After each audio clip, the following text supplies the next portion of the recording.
పని చేయా నాకు ఆరోగ్యమిచ్చితివి. కురికి పని చేయా నాకు ఆరోగ్యమిచ్చితివి. కోటి కోటి కోటి కోటి స్తోత్రం డాడీ, కోటి కోటి స్తోత్రం డాడీ, కోటి కోటి స్తోత్రం డాడీ. స్తోత్ర బలి స్తోత్ర బలి మంచి దేవానికేనయ్యా. శుభవేళ ఆనందమే నా తండ్రిని చిరుపాదమే. శుభవేళ ఆనందమే నా తండ్రిని చిరుపాదమే. వేదన దుఃఖమైనా ఎన్నడు విడదీయవు. వేదన దుఃఖమైనా ఎన్నడు విడదీయవు. యేసయ్యా నీ నీడలో దినదినము జీవింతును. అందరం కలిసి యేసయ్యా నీ నీడలో దినదినము జీవింతును. యేసయ్యా నీ నీడలో దినదినము జీవింతును. మరొకసారి యేసయ్యా నీ నీడలో దినదినము జీవింతును. కోటి కోటి కోటి కోటి స్తోత్రం డాడీ, కోటి కోటి స్తోత్రం డాడీ, కోటి కోటి స్తోత్రం డాడీ. స్తోత్ర బలి స్తోత్ర బలి మంచి దేవానికేనయ్యా. శుభవేళ ఆనందమే నా తండ్రిని చిరుపాదమే. శుభవేళ ఆనందమే నా తండ్రిని చిరుపాదమే. శుభవేళ ఆనందమే నా తండ్రిని చిరుపాదమే. కోటి కోటి స్తోత్రం డాడీ, కోటి కోటి స్తోత్రం డాడీ, కోటి కోటి స్తోత్రం డాడీ, కోటి కోటి స్తోత్రం డాడీ, కోటి కోటి స్తోత్రం డాడీ. యేసయ్యా స్తోత్ర బలి స్తోత్ర బలి మంచి దేవానికేనయ్యా.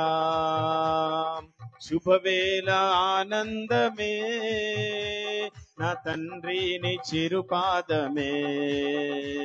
నా తండ్రిని చిరుపాదమే. నా తండ్రిని చిరుపాదమే. నా తండ్రిని చిరుపాదమే.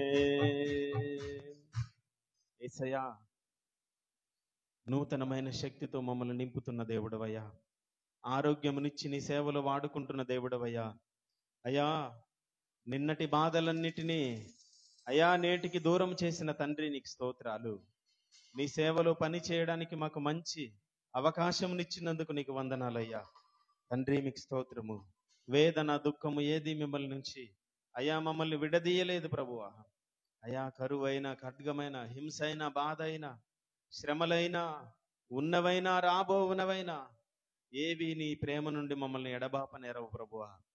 నీ యొక్క ప్రేమను బట్టి నీకు స్తోత్రాలు. హల్లెలూయా హల్లెలూయా. ప్రియ దేవుని సంగమా, పరిశుద్ధ గ్రంథాన్ని ధ్యానించడానికి వచ్చిన మనందరం కూడా పరిశుద్ధాత్మ దేవుని సహాయం కొరకు అడుగుదాం. తండ్రి నీ లేఖనాలు మాకు అర్థం కావాలంటే ఆత్మదేవ మీ సహాయం మాకు అవసరం. మాతో మీరు మాట్లాడండి, మాకు లోతైన విషయాలు తెలియజేయండి అని ప్రతి ఒక్కరం అడుగుదాం. పరిశుద్ధుడైన తండ్రి, మహోన్నతుడైన గొప్ప దేవ, ఈ సాయంకాల సమయాన్ని అయా శ్రేష్టమైన సమయాన్ని మా జీవితాల్లో ఇచ్చినందుకు మీ కృతజ్ఞతలు స్తుతులు చెల్లిస్తున్నాం. ఈ సమయంలో దైవజనులు నాయన నిలబడి నీ యొక్క వర్తమానం అందించిన ఉండగా, లోతైన విషయాల ద్వారా మాతో మాట్లాడన ఉండగా గ్రహింపు శక్తిని అయా మీరు అనుగ్రహించండి తండ్రి. ఆత్మదేవ మా ఒక్కొక్కరితో సూటిగా మీరు మాట్లాడండి ప్రభువ. ముందుగా మా బ్రతుకుల్ని బాగు చేయండి ప్రభువ. అయా ఆ తరువాత ఈ లోకములో నాయన మీ జ్యోతుల వలె మేము నాయన వెలుగుటకు సహాయం చేయండి.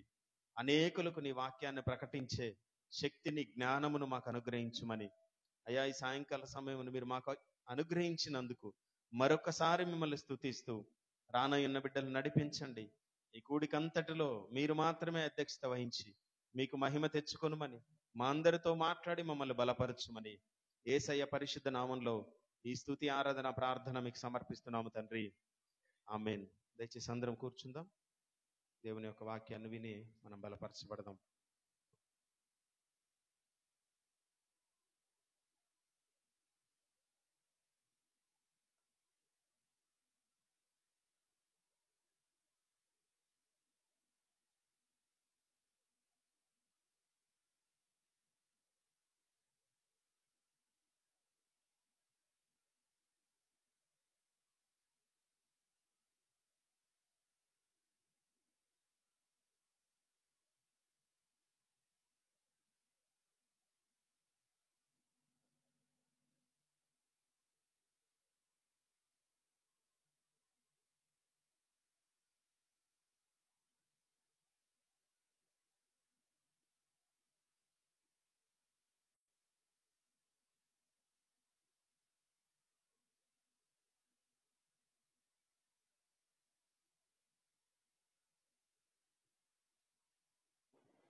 Praise the lord. హల్లెలూయా. ప్రభు యేసు నామములో సంఘం అంతటికి వందనాలు తెలియజేస్తున్నాను. మరి ఒక వారమున తండ్రి మనకు అనుగ్రహించి పునరుద్ధాన శక్తి చేత మనను బలపరిచి నడిపించిన యేసుక్రీస్తు ప్రభువులు వారికి ఘనత, మహిమ, ప్రభావం చెందును గాక. ఆమేన్. ఒక చిన్న అనౌన్స్మెంట్ చేయాలనుకుంటున్నాను. మొట్టమొదటిగా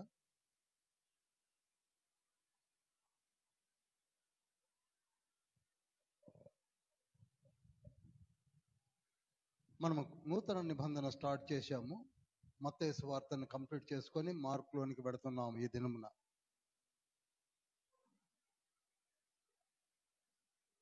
ఈ క్రొత్త నిబంధన 27 పుస్తకములు ధ్యానించుటకు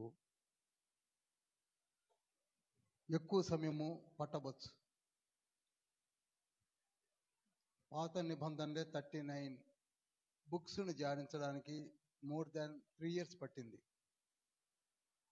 మరి కొత్త నిబంధన we are at the beginning stage. First book ఒకటే కంప్లీట్ అయింది. చాలా చాలా బుక్స్ మనం కంప్లీట్ చేయవలసి ఉంది. అందుకని ఒక వెసులుబాటుగా ఒక తీర్మానం తీసుకోవడం జరిగింది. అదేమిటనగా ప్రకటన గ్రంథమును గూగుల్ మీట్ ద్వారా ఎవరింటి దగ్గరే వారే ఉండి ఇంట్రెస్ట్ ఉన్న వాళ్ళందరూ కూడా జాయిన్ అయ్యి వారానికి 2 రోజులు, మంగళవారము, గురువారం వినడానికి వీలుగా ఉంటుంది. ఏ ప్రాబ్లమ్స్ ఉండవు. వర్షాకాల భావం అని లేక some other reasons what ever it may be అవన్నీ ఉండవు. ఇంటి దగ్గరే ఉండి లాగిన్ అయ్యి చూడవచ్చు, వినవచ్చు, వీక్షించవచ్చు. దీని నిమిత్తమై ఉదయకాలమున మన సంఘంలో కూడా పాంప్లెట్స్ ఇవ్వడం జరిగింది. వినయ్ కుమార్ అండ్ సంజీవ్ వీరు కోఆర్డినేటర్స్గా దీనిని ఆర్గనైజ్ చేస్తున్నారు. వాళ్ళ నంబర్లు కూడా ఇవ్వడం జరిగింది. ఇవి ఇవ్వడం జరిగింది. బుక్ ఆఫ్ రెవల్యూషన్స్ అని ఒక అద్భుతమైనటువంటి అవకాశం అంటాను నేను. ఈ రోజులలో 66 పుస్తకాల్లో 65 చదివి 66 పుస్తకాన్ని వదిలివేసి అర్థం కాదని వదిలేసిన వారు ఉన్నారు. అంత మాత్రమే కాక పూర్తిగా చెప్పడం కూడా థియలాజికల్ క్లాసెస్లో కూడా కొంచెం కష్టమే కనుక దాన్ని ఎవరు ముట్టుకోరు. సహజంగా book of Daniel, book of song of Solomon కావచ్చు, ఈ ప్రకటన గ్రంథాలు వీటిని. కానీ మనము ఇప్పుడు ఈ మంచి అవకాశము ద్వారా వారానికి 2 రోజులు ఇంటి దగ్గరే ఉండి వినటానికి వీలుగా ఉంటుంది.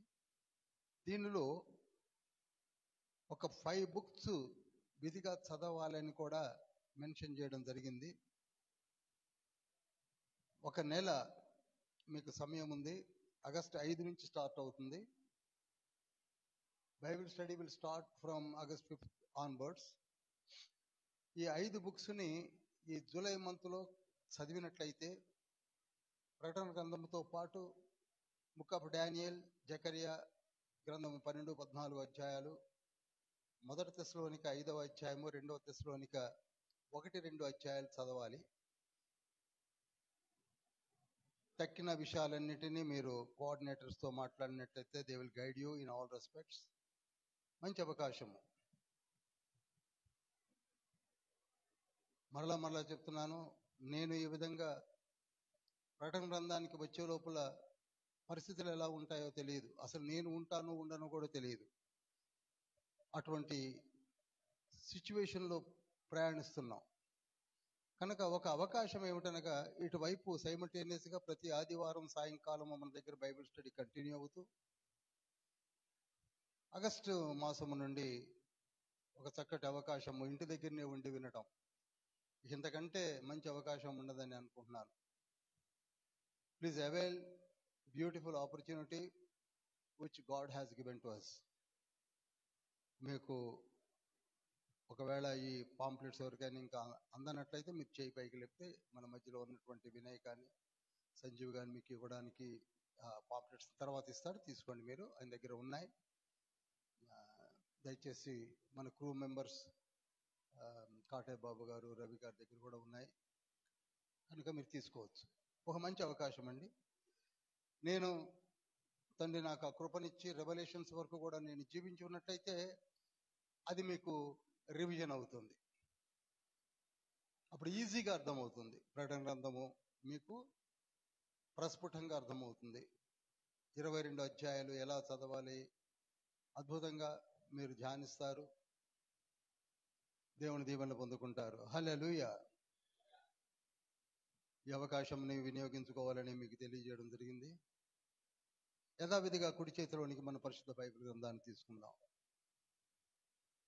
వాక్యమును యాకోబుకు తెలియచేసిన వాడని, వాక్యమును యాకోబుకు తెలియచేసిన వాడని, ఏ జనముకి లాగునా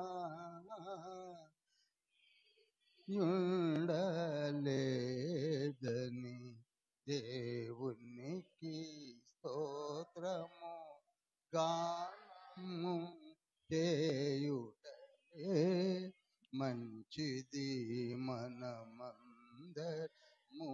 స్తుతి గానము చేయుటయే మంచిది.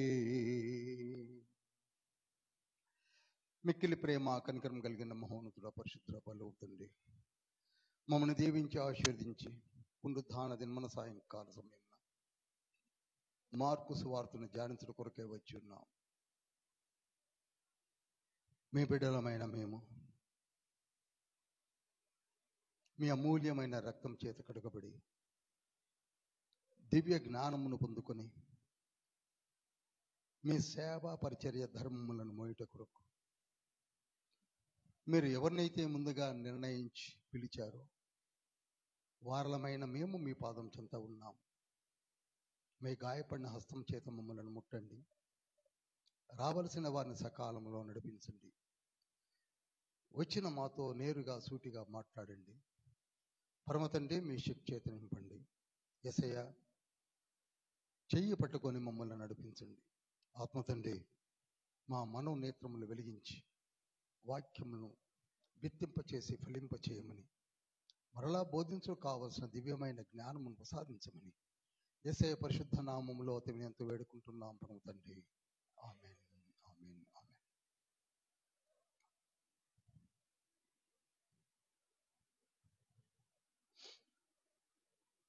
కొత్త నిబంధన సువార్తలలో రెండవ సువార్త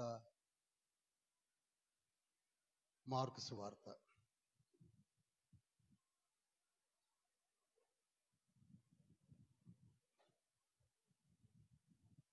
చాలా జాగ్రత్తగా నోట్ చేయండి.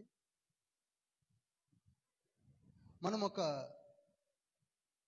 విషయాన్ని పరలోకములోనికి వెళ్ళినప్పుడు గమనిస్తాం. అదేమిటనగా ప్రకటన గ్రంథం 4వ అధ్యాయం 5వ వచనంలో ఇక్కడ 4 జీవులను మనం చూస్తాం. ప్రకటన గ్రంథం 4వ అధ్యాయము 7వ వచనము. అక్కడ మొదటి జీవి సింహము వంటిది, రెండవ జీవి దూడ వంటిది, మూడవ జీవి మనుష్య ముఖము వంటిది, 4వ జీవి ఎగురుతున్న పక్షిరాజు వంటిది. చెప్పండి. మొదటి జీవి సింహము వంటిది, రెండవ జీవి దూడ వంటిది, మూడవ జీవి మనుష్య ముఖము వంటిది, 4వ జీవి పక్షిరాజు వంటిది. సహజంగా మనము పరలోకములో ఆ దివ్య దర్శనాలను చూసినప్పుడు జీవులను గురించినటువంటి వివరణ ఉంది అనుకుంటూ ఉంటాం. జీవులను గురించిన వివరణ అనుకుంటూ ఉంటాం. దీనిలో కూడా విశిష్టమైనటువంటి మర్మం ఒకటి ఉన్నది. అదేమిటనగా,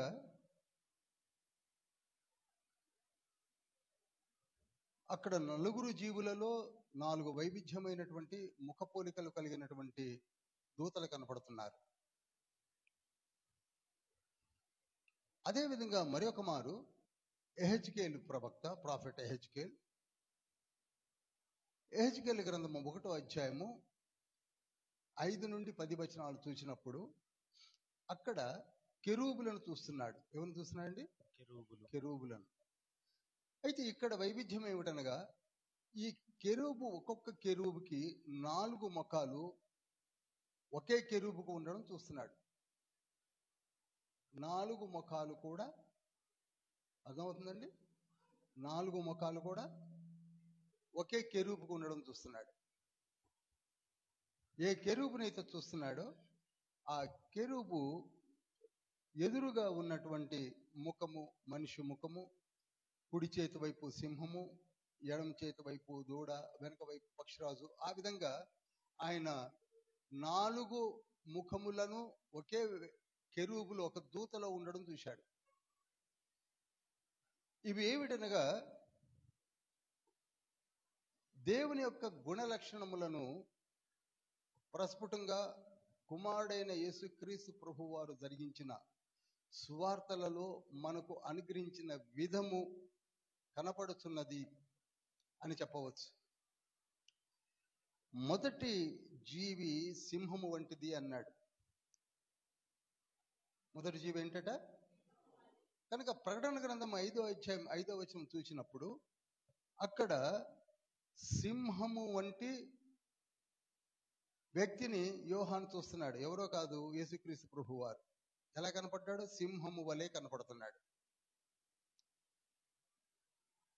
ఈ సింహము వలె కనపడినటువంటి దృశ్యము లేక పరిచర్య మనకు మత్తయి సువార్తలో మత్తయి రికార్డ్ చేశాడు. మీరు మత్తయి బుక్ను మనం ధ్యానించాము. అక్కడ ఈ 28 చాప్టర్స్ ధ్యానించినప్పుడు యేసయ్య యొక్క పరిచర్య ఎలా ఉంటుంది? సింహమును పోలి, సింహము వలె, యూదా గోత్రపు కొదమ సింహము వలె జరిగించిన పరిచర్య కనపడుతుంది. రెండవ జీవి దూడ వంటిది అన్నాడు. రెండవది జీవి దూడ వంటిది అనగా, దూడ సాధు జంతువుగా మన మధ్య కనపరిచినటువంటి ఔదార్యము, సాత్వికత్వము, దీన మనస్సు కలిగినటువంటి పరిచర్యను యేసుక్రీస్తు ప్రభు వారు జరిగించిన విధమును మార్కు సువార్తలో వివరించడం జరిగింది. మార్కులో జస్ట్ 16 చాప్టర్స్ ఉంటాయి. అది ఎలా ఉంటుందనగా, ఒక దూడ వలె, ఒక పెయ్య వలె, ఒక దీనుడ వలె, దీనత్వం కలిగిన వాని వలె, దీన మనస్సు కలిగిన వాని వలె, సాత్వికుని వలె జరిగించిన పరిచర్య కనబడుతుంది. మత్తయి సువార్త 11వ అధ్యాయము 28, 29, 30లో వాటిని రికార్డ్ చేయించాడు తండ్రి. ఇదిగో, నేను సాత్వికుడను, దీన మనస్సు కలిగిన వాడను. ప్రయాసపడి భారము మోయుచున్న వారలారా, మీరు మీ ప్రయాసమంతటిని నా దగ్గరికి తీసుకొని వచ్చినట్లయితే నేను మీ ప్రయాసమును నా మీద నేను వేసుకొని మోస్తానని చెప్పడం కనపడుతుంది. నా కాడి సులువుగా ఉన్నది. చూశారా, దేని సూచనగా ఉంది ఇది? మనిషి కుమారుడుగా దూడగా వచ్చినటువంటి విధానాన్ని మార్కు సువార్త వివరించడం కనబడుతుంది. మాథ్యూ చాప్టర్ 11 వర్స్ 28 to 30లో. ఆ తర్వాత మనిషి కుమారుడు, మూడవది ఏంటండి? మనిషి ముఖము వంటి ముఖము కలిగినటువంటి జీవిని చూస్తున్నాడు. ఆ జీవి యొక్క వివరణ లూక్లో, బుక్ ఆఫ్ లూక్లో మనకు కనపడుతుంది. లూకా సువార్త 24 అధ్యాయాలు మనం చదివినప్పుడు మనిషి కుమారుడుగా తండ్రి జరిగించినటువంటి కార్యములన్నీ కూడా డాక్టర్ లూక్ రికార్డ్ చేయడం కనబడుతుంది. యేసుక్రీస్తు ప్రభు వారు తను తాను పరిచయం చేసుకున్నప్పుడు ఎంతసేపు మనిషి కుమారుడు అని పరిచయం చేసుకున్నాడు కదా. మత్తయి సువార్త 20వ అధ్యాయము 18, 19 వచనములలో, ఇదిగో మనిషి కుమారుడు యెరూషలేమునకు వెళ్ళుచున్నాడు, శాస్త్రులు యాజకులు పట్టుకొని హింసించి సిలువకు అప్పగించెదరు, మూడవ దినమున నేను సర్వసిద్ధి పొందేదును అని చెప్పడం జరుగుతుంది. అక్కడ ఏమంటున్నాడు? మనిషి కుమారుడు అని పరిచయం చేసుకుంటున్నాడు. అర్థమవుతుంది కదండి? అర్థమవుతుంది కదా. కనుక మత్తయి సువార్తలో సింహము వలె, మార్కు సువార్తలో చెప్పాలి దూడవలే, లూక్లో, బుక్ ఆఫ్ లూక్లో మనిషి కుమారుడు వలె, నాలుగవ జీవి పక్షిరాజు వంటివాడు. పక్షిరాజు వంటివాడు. ఈ గుణ లక్షణాన్ని దేవదేవుడు అనేక మార్లు పలికాడు. ద్వితీయోపదేశకాండము 32వ అధ్యాయం 11వ వచనంలో ఏమని ఉంటుందో తెలుసా? నేను మిమ్ములను నా రెక్కలపై తీసుకొని వచ్చి తిని అంటాడు. పక్షిరాజు ఏ విధంగా రెక్కలపై తీసుకొని ఈజిప్టు నుండి పాలు తేనెలు ప్రవహించు స్థలమునకు నడిపించాడో, అదే విధంగా దేవుడు మనలను పక్షిరాజు వలె కాచి కాపాడుతూ ఉన్నాడు. బుక్ ఆఫ్ డియోట్రానమీ చాప్టర్ 32 వర్స్ 11లో ఉంటుంది. చదువుతారా? పక్షిరాజు తన గూడు రేపి తన పిల్లలపైనే అల్లాడుచు రెక్కలు చాపుకొని వాటిని పట్టుకొని తన రెక్కల మీద వాటిని మోయినట్లు యెహోవా వానిని నడిపించెను. చూశారా? తండ్రి మనలను పక్షిరాజు ఏ విధంగా మోస్తూ కాపాడుకుంటూ జరిగిస్తున్నాడో ఆ విషయాలన్నిటినీ కూడా బుక్ ఆఫ్ జాన్, యోహాను సువార్తలో మీకు స్పష్టంగా రికార్డ్ చేయడం జరిగింది. ఈ 4 సువార్తలలో జీవుల యొక్క ముఖ కవళికలను అనుసరించి నిత్యము తండ్రి సింహాసనం యొద్ద ఉన్నటువంటి జీవులను చూసినప్పుడు తండ్రి తాను జరిగించిన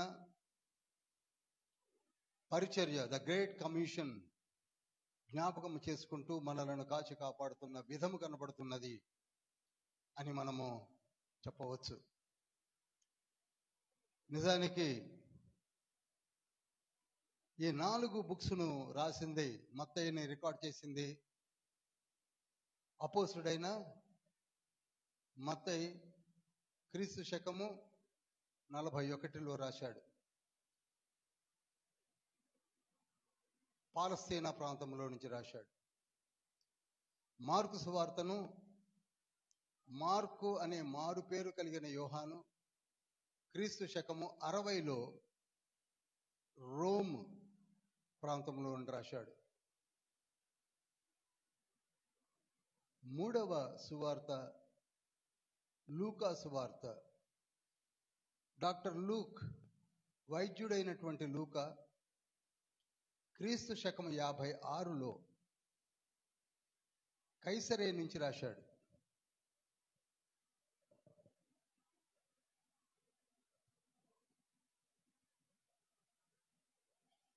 నాలుగవ సువార్త యోహాను సువార్త 98లో, క్రీస్తు శకము 98లో ఎఫెసు ప్రాంతం నుండి రాశాడు. మీరు జాగ్రత్తగా చూడండి, 4 సువార్తలు 4 ప్రదేశాల్లో నుండి వైవిధ్యమైనటువంటి సంవత్సరాలలో, ఒకటి 41, ఒకటి 60, ఒకటి 56, ఒకటి 98. ఆశ్చర్యం చూడండి.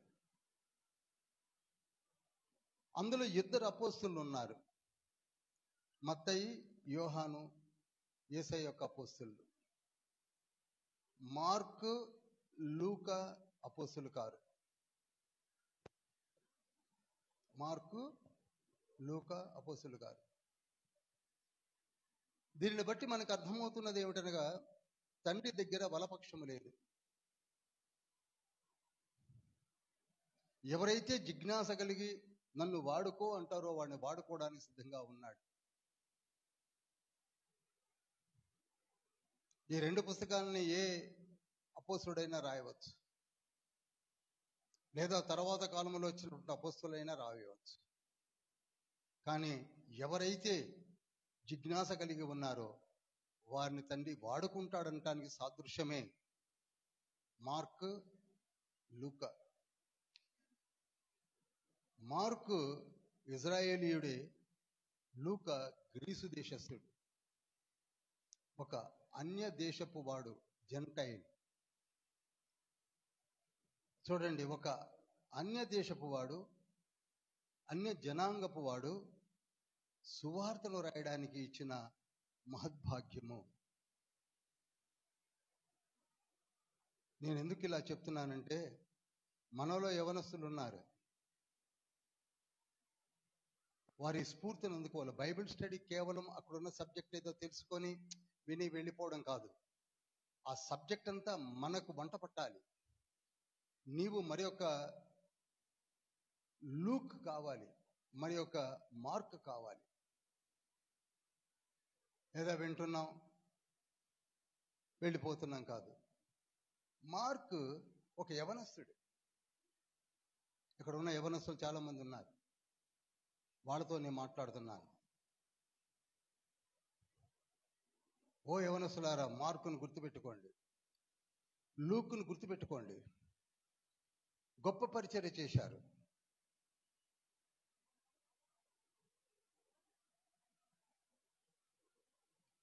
యవనస్తుడిగా జీవించుచున్న మనము వీరిని జ్ఞాపకం ఉంచుకోవాలి. ఈ మార్క్ యొక్క తల్లి పేరు మరియా. ఈవిడ ఒక గొప్ప దైవజనురాలు. తను నిత్యము ప్రార్థనలు, యాచనలు సమర్పించే ఒక గొప్ప దైవజనురాలు. అపోస్తుల కార్యములు 12వ అధ్యాయము 12-13 వచనాల్లో రికార్డ్ చేయబడి ఉంది. పేతురు అరెస్ట్ అయి జైల్లో ఉన్నాడన్న సంగతిని విన్నప్పుడు మరియా తన ఇంటికి నీతిమంతులను, ప్రార్థనా ధీరులను పిలిపించి భారముతో ప్రార్థన చేస్తున్నటువంటి సంఘటన ఇక్కడ కనపడుతుంది. ఆ ప్రార్థన ఆలకించే దేవదేవుడు ఒక దూతను పంపించి పేతురును రక్షించిన విధం కూడా అక్కడ కనబడుతుంది. అపోస్తుల కార్యములు 12వ అధ్యాయం 6-10 వచనాల తర్వాత చదవండి. అటువంటి గొప్ప దైవజనురాలు యొక్క కుమారుడే ఈయన. చెప్పాలి, పేరేంటండి? మార్క్. మార్కు తల్లి పేరు అంటే టకాలను చెప్పాలి, మరియా. అంత మాత్రమే కాదు, మార్కు ఒక మామ కూడా ఉన్నాడు. అతని పేరు బర్నబాస్.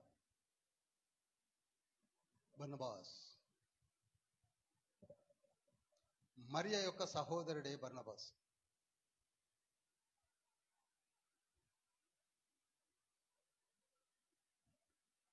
కొలసీ పత్రిక 4వ అధ్యాయం 10వ వచనంలో ఉంటుంది. సమీప జ్ఞాతి అయిన బర్నబా, యోహాను సొంత మామ అల్లుళ్ళు.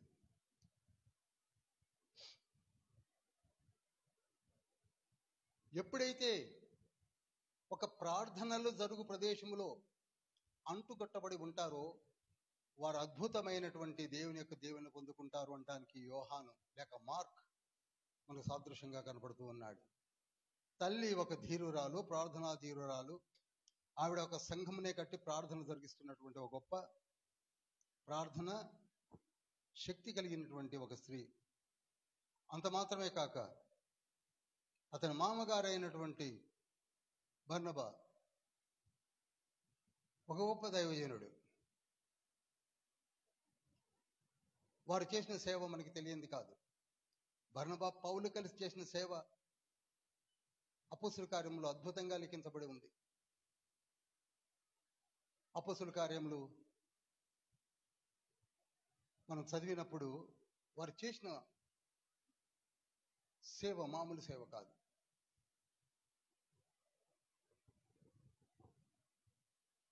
అందుకే ఏ కుటుంబం అయితే దేవుని ఆనుకొని ఉంటుందో ఆ కుటుంబం పైన దేవుని యొక్క దీవెనలు ఉంటాయి. మనం అనుకుంటూ ఉంటాం, ఈనాడు మనం అందరం ఈ వాక్యాలు వినటానికి ఎందుకు వచ్చామనగా, ఎవరైతే హోల్ హార్టెడ్లీ ప్రార్థన చేస్తారో, సమర్పించుకుంటారో దీవెనలు వారిపై కుమ్మరించబడుతుంది. మరియ తల్లి ప్రార్థన కుమారునిపైకి వచ్చింది చూడండి. లేకపోతే ఏమంటే ఒక సువార్తను రాయడం అంటే మాటలు కాదు. ఈనాటికి 2000 years స్టిల్ వీఆర్ ఎఫర్ట్లెస్లీ దాన్ని చదువుతూ ఉన్నాం. చాలా కష్టపడుతున్నాం. అంత గొప్ప ఆధిక్యత ఎవరికి ఇవ్వబడింది? మార్కుకి. ఒకప్పుడు అదే యవనస్తుడు మన వల్లనే సాదా సీదాగా జీవించిన వాడు. మనలో చాలా వరకు యవనస్తులు ఉన్నారు, ఏదో వింటున్నారు, వెళ్ళిపోతున్నారు, పెద్దగా పట్టించుకోవడం లేదు. ఒకప్పుడు నేను అలానే ఉన్నాను, పెద్దగా పట్టించుకునేవాడిని కాదు. మన మధ్యలో కూడా వింటారు కానీ అంత పట్టింపు ఉండదు. అవకాశాలు వచ్చినప్పుడు కూడా జార విడుచుకునే వాళ్ళు మన మధ్యలో ఉన్నారు. ఇదే మార్కు ఒక అవకాశం వచ్చింది.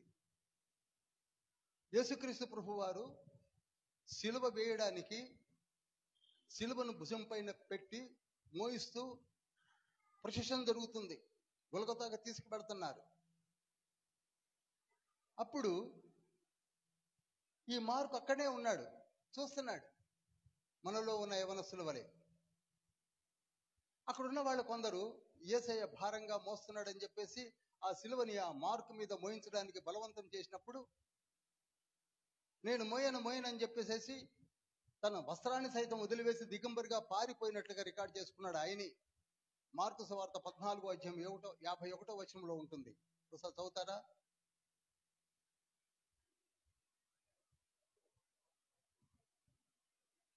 తన దిగంబర శరీరం మీద నారబెట్ట వేసుకొని ఉన్న ఒక పడుచువాడు ఆయన వెంట వెళ్ళుచుండగా వారు అతనిని పట్టుకొనిరి. ఆ పడుచువాడు ఎవరో కాదు, మార్కు.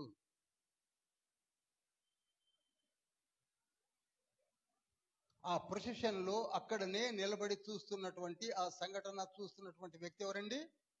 అందరు మాట్లాడాలి. మార్కు బాబు, యవనస్తుడు. నేను మొయ్యను అని చెప్పి పారిపోయాడు. గట్టిగా వస్త్రాన్ని పట్టుకుంటే వస్త్రాన్ని కూడా వదిలిపెట్టి పారిపోయాడు. అందుకే అక్కడ ఏమని రికార్డ్ చేయబడిందండి? అతడు నారబట్ట విడిచి దిగంబరుడై పారిపోయాను. దిగంబరుడై పారిపోయాడు. ఈనాడు మనం కూడా అంతే కదా. దేవుని వాక్యాలు బోధించబడుతున్నాయి, ప్రకటించబడుతున్నాయి, అద్భుతమైన బైబిల్ స్టడీ జరుగుతున్నది. How much interest we are paying. యవనస్తులను మరీ ముఖ్యంగా మాట్లాడుతున్నా. లేఖనం ఎంతవరకు? ఒక అవకాశం వచ్చింది, జార విడుచుకున్నాడు. అయితే అదే అవకాశము ఇంకొకరికి దక్కింది. కురేనీయుడైన సీమోను.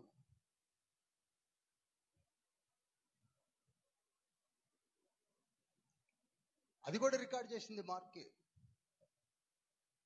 అతను మోసాడు కొంత దూరం. యేసయ్య సిలువను కొంత దూరము మోసినందుకు గాను తనకు అనుగ్రహించబడిన కృప ఏమిటో తెలుసా?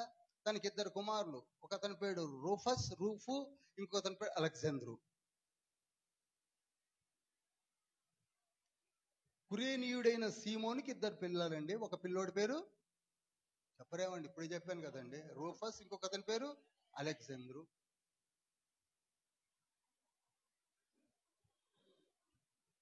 మనము ఏ చిన్న పని చేసినప్పటికీ తండ్రి బ్లెస్సింగ్స్ ఎప్పుడూ ఉంటాయి. చిన్న పని, పెద్ద పని కూడా కాదు, చిన్న పని. మనం దాన్ని హేళనగా తీసి పారేసుకుంటుంటాం. నేను పోయి 1 గంట వింటే ఏమవుతుందో, 1 గంట విని చూడు, నీకు తెలుస్తుంది. నేను అలా వినే మారాను. ఎప్పుడైతే దేవుని వాక్యం నిన్ను హిట్ చేస్తుందో, entire your situation will be changed. I'm telling you.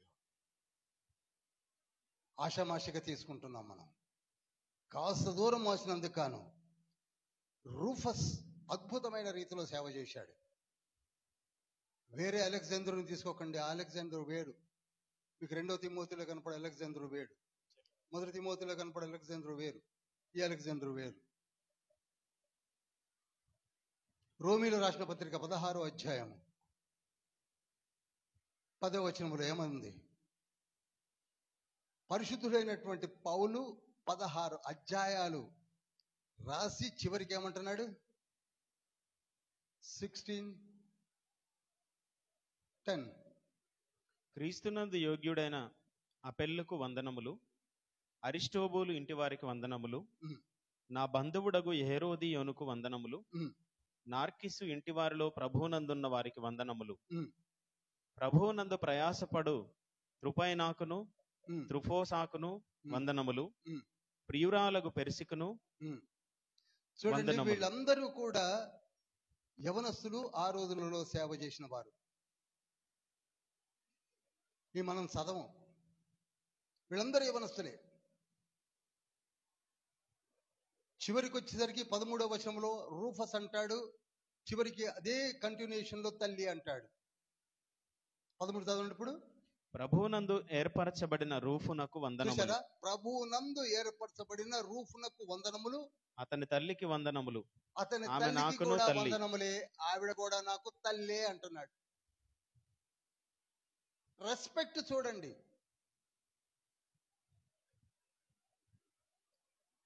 పౌలు గారు ముందు రూఫస్ ఎంత నిజానికి సీనియారిటీలో. నేను ఎందుకు చెప్తున్నాననగా, ఒక చిన్ని పని చేస్తే చాలు మనం చేయలేకపోతున్నాం.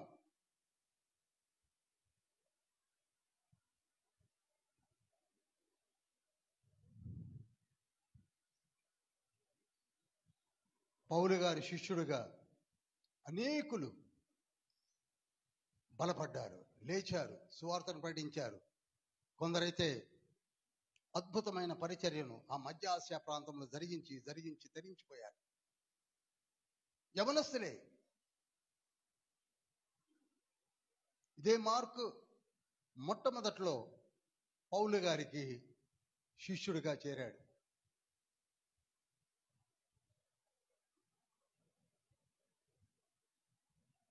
పౌలు బర్నబాలు కలిసి పరిచర్య చేస్తున్న రోజుల్లో ఈ మార్కు వారి దగ్గర ఉండి వారికి సహాయ సహకారాలు అందిస్తూ పరిచర్య భారమును మోసినవాడు.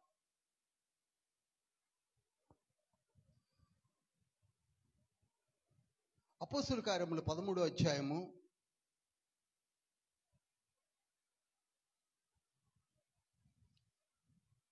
5వ వచనం చూస్తారా? వారు సలమీలో ఉండగా యూదుల సమాజ మందిరములలో దేవుని వాక్యము ప్రచురించుచుండిరి. యోహాను వారికి ఉపచారం చేయువాడై ఉండెను. చూసారా? ఏ యోహాను? అక్కడ మీరు మార్క్ అని రాసుకోవాలి. ఆ యోహాను ఎవరు అనుకుంటారు మీరు? ఈ రోజులలో దైవజనులు చెప్పే మాటలు వినటానికే మనకు టైం లేదు. దైవజనుడికి ఇంకా సహాయం చేసే రోజులు ఉన్నాయా? చెప్పండి. We are not having time. Mark పౌలు గారికి పరిచర్య చేస్తూ, మామగారైనటువంటి బర్నబాకు కూడా పరిచర్య చేస్తూ తాను ఎదిగాడు.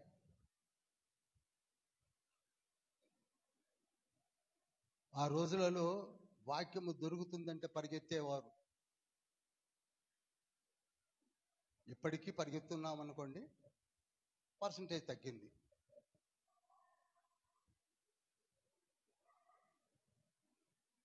ఆ తర్వాత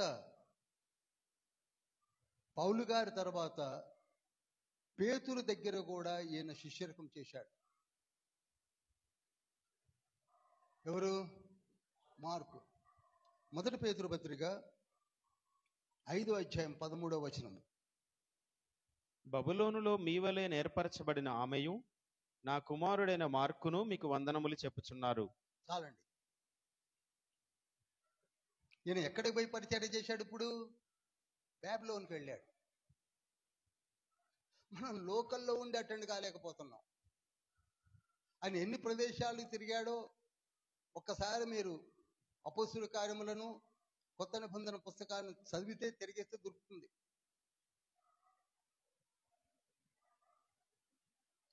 పేతురు గారి దగ్గర కూడా పరిచర్యను చేశాడు.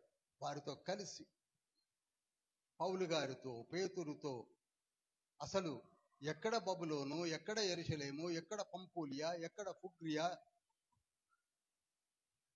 ఎక్కడ మధ్య ఆసియా ప్రాంతము, ఎక్కడ రోమ్ చెరలో ఉంటే ఆయనకేం పని? రోమ్ దగ్గరికి వెళ్ళాడు. ఈ రోములో ఉండి ఈ సువార్తను రాస్తున్నాడు. క్రీస్తు శకం AD 60లో. ఇంకొక విషయము, మంచి లిటరేట్, బాగా చదువుకున్నవాడు, గ్రీకు, హీబ్రూ భాషలో అనర్గళంగా మాట్లాడగలడు.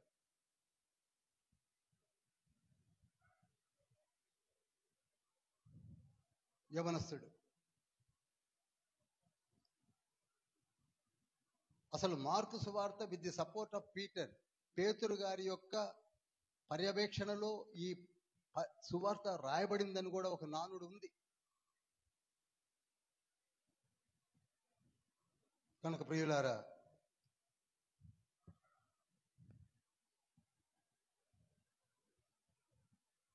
మీలో ఉన్న యవనస్తులు మార్కు దృష్టిలో పెట్టుకోండి. మార్పులు రావాలండి. నేను మరలా చెప్తున్నాను, day by day, week by week, month by month, year by year మార్పు రావాలి. వృద్ధులలో ఏముందండి? రేపో మాపో వెళ్ళిపోయేవాళ్ళం మేము. యవనస్తులు, అలనాడు చేసినటువంటి యవనస్తుల్లో వచ్చిన మార్పది. తీతుకు, తిమోతి, తుకికు, బర్నబాసు, వీళ్ళందరూ ఎవరనుకుంటున్నారు? యవనములో ఉండి ఒన్సిమస్, ఫిలోమోను, అఫియా, అర్కిప్పు, అకుల, ప్రిస్కిల్లా, వీళ్ళందరూ ఎవరనుకుంటున్నారు? ఆ రోజులలో మంచి యవన ప్రౌఢ స్థితిలో ఉన్నవారు. Alexandru, Jena, scholars, doctor of divinity అని చెప్పవచ్చు. వీళ్ళందరూ ఎవరనుకుంటున్నారు? ఆ రోజులలో లేచిన వాళ్ళు. మరి ఈ రోజులలో మనము యవనస్తుని చూస్తే నాకే విచారం అనిపిస్తుంది. ఒకప్పుడు నేను అలానే పాడు చేసుకున్నాను. I lost everything. యవన స్థితి అంతా నేను పాడు చేసుకున్నాను. అందుకే ఎప్పుడో 50వ ఏట మారు మనసు పొంది ఇప్పుడు కొట్టుకుంటూ కూర్చున్నాను. అదే మీలో యవన స్థితిలో మారినట్లయితే 25 to 30 years ఏజ్లో మీరు మారి చూడండి, అద్భుతమైన పరిచర్య. నుప్పులు కురిపిస్తారండి. యౌవన క్రైస్తవ జనమా, క్రీస్తును ప్రేమను కనుమా, యేసుని పిలుపును వినుమా, ఆయన వాక్కులు గైకొనుమా. ఎవరిని కనుక్కోమంటున్నాడు? ఎవరు వాక్కులు గైకొనమంటున్నాడు? యేసయ్య. యేసయ్య కూడా యవనస్తుడే కదా, జస్ట్ 33 years. యవన కాలమందే యేసు యవన రుధిరం చిందించే, సిల్వకెక్కే ప్రాణమిచ్చే. చక్కటి లేఖనాలు, చక్కటి పాటలు. ఆ ప్రేమను నీవు రుచి చూశావా? మరి మనం ఎందుకు ఆ పనులు చేయలేకపోతున్నాం?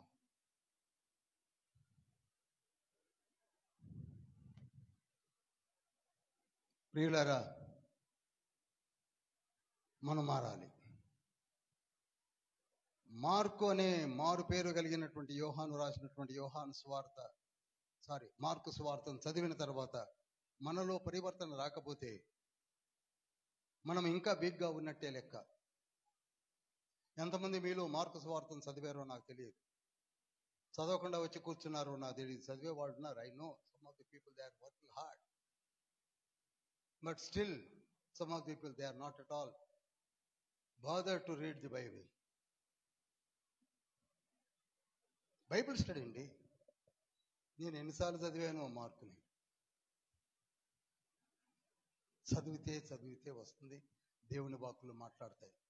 బ్రీఫ్గా మీకు చెప్పాలంటే మార్కు సువార్త 16 అధ్యాయాల్లో 1వ అధ్యాయంలో మార్కు రికార్డ్ చేసిందని చెప్తున్నాను బ్రీఫ్గా మీకు. 1వ అధ్యాయంలో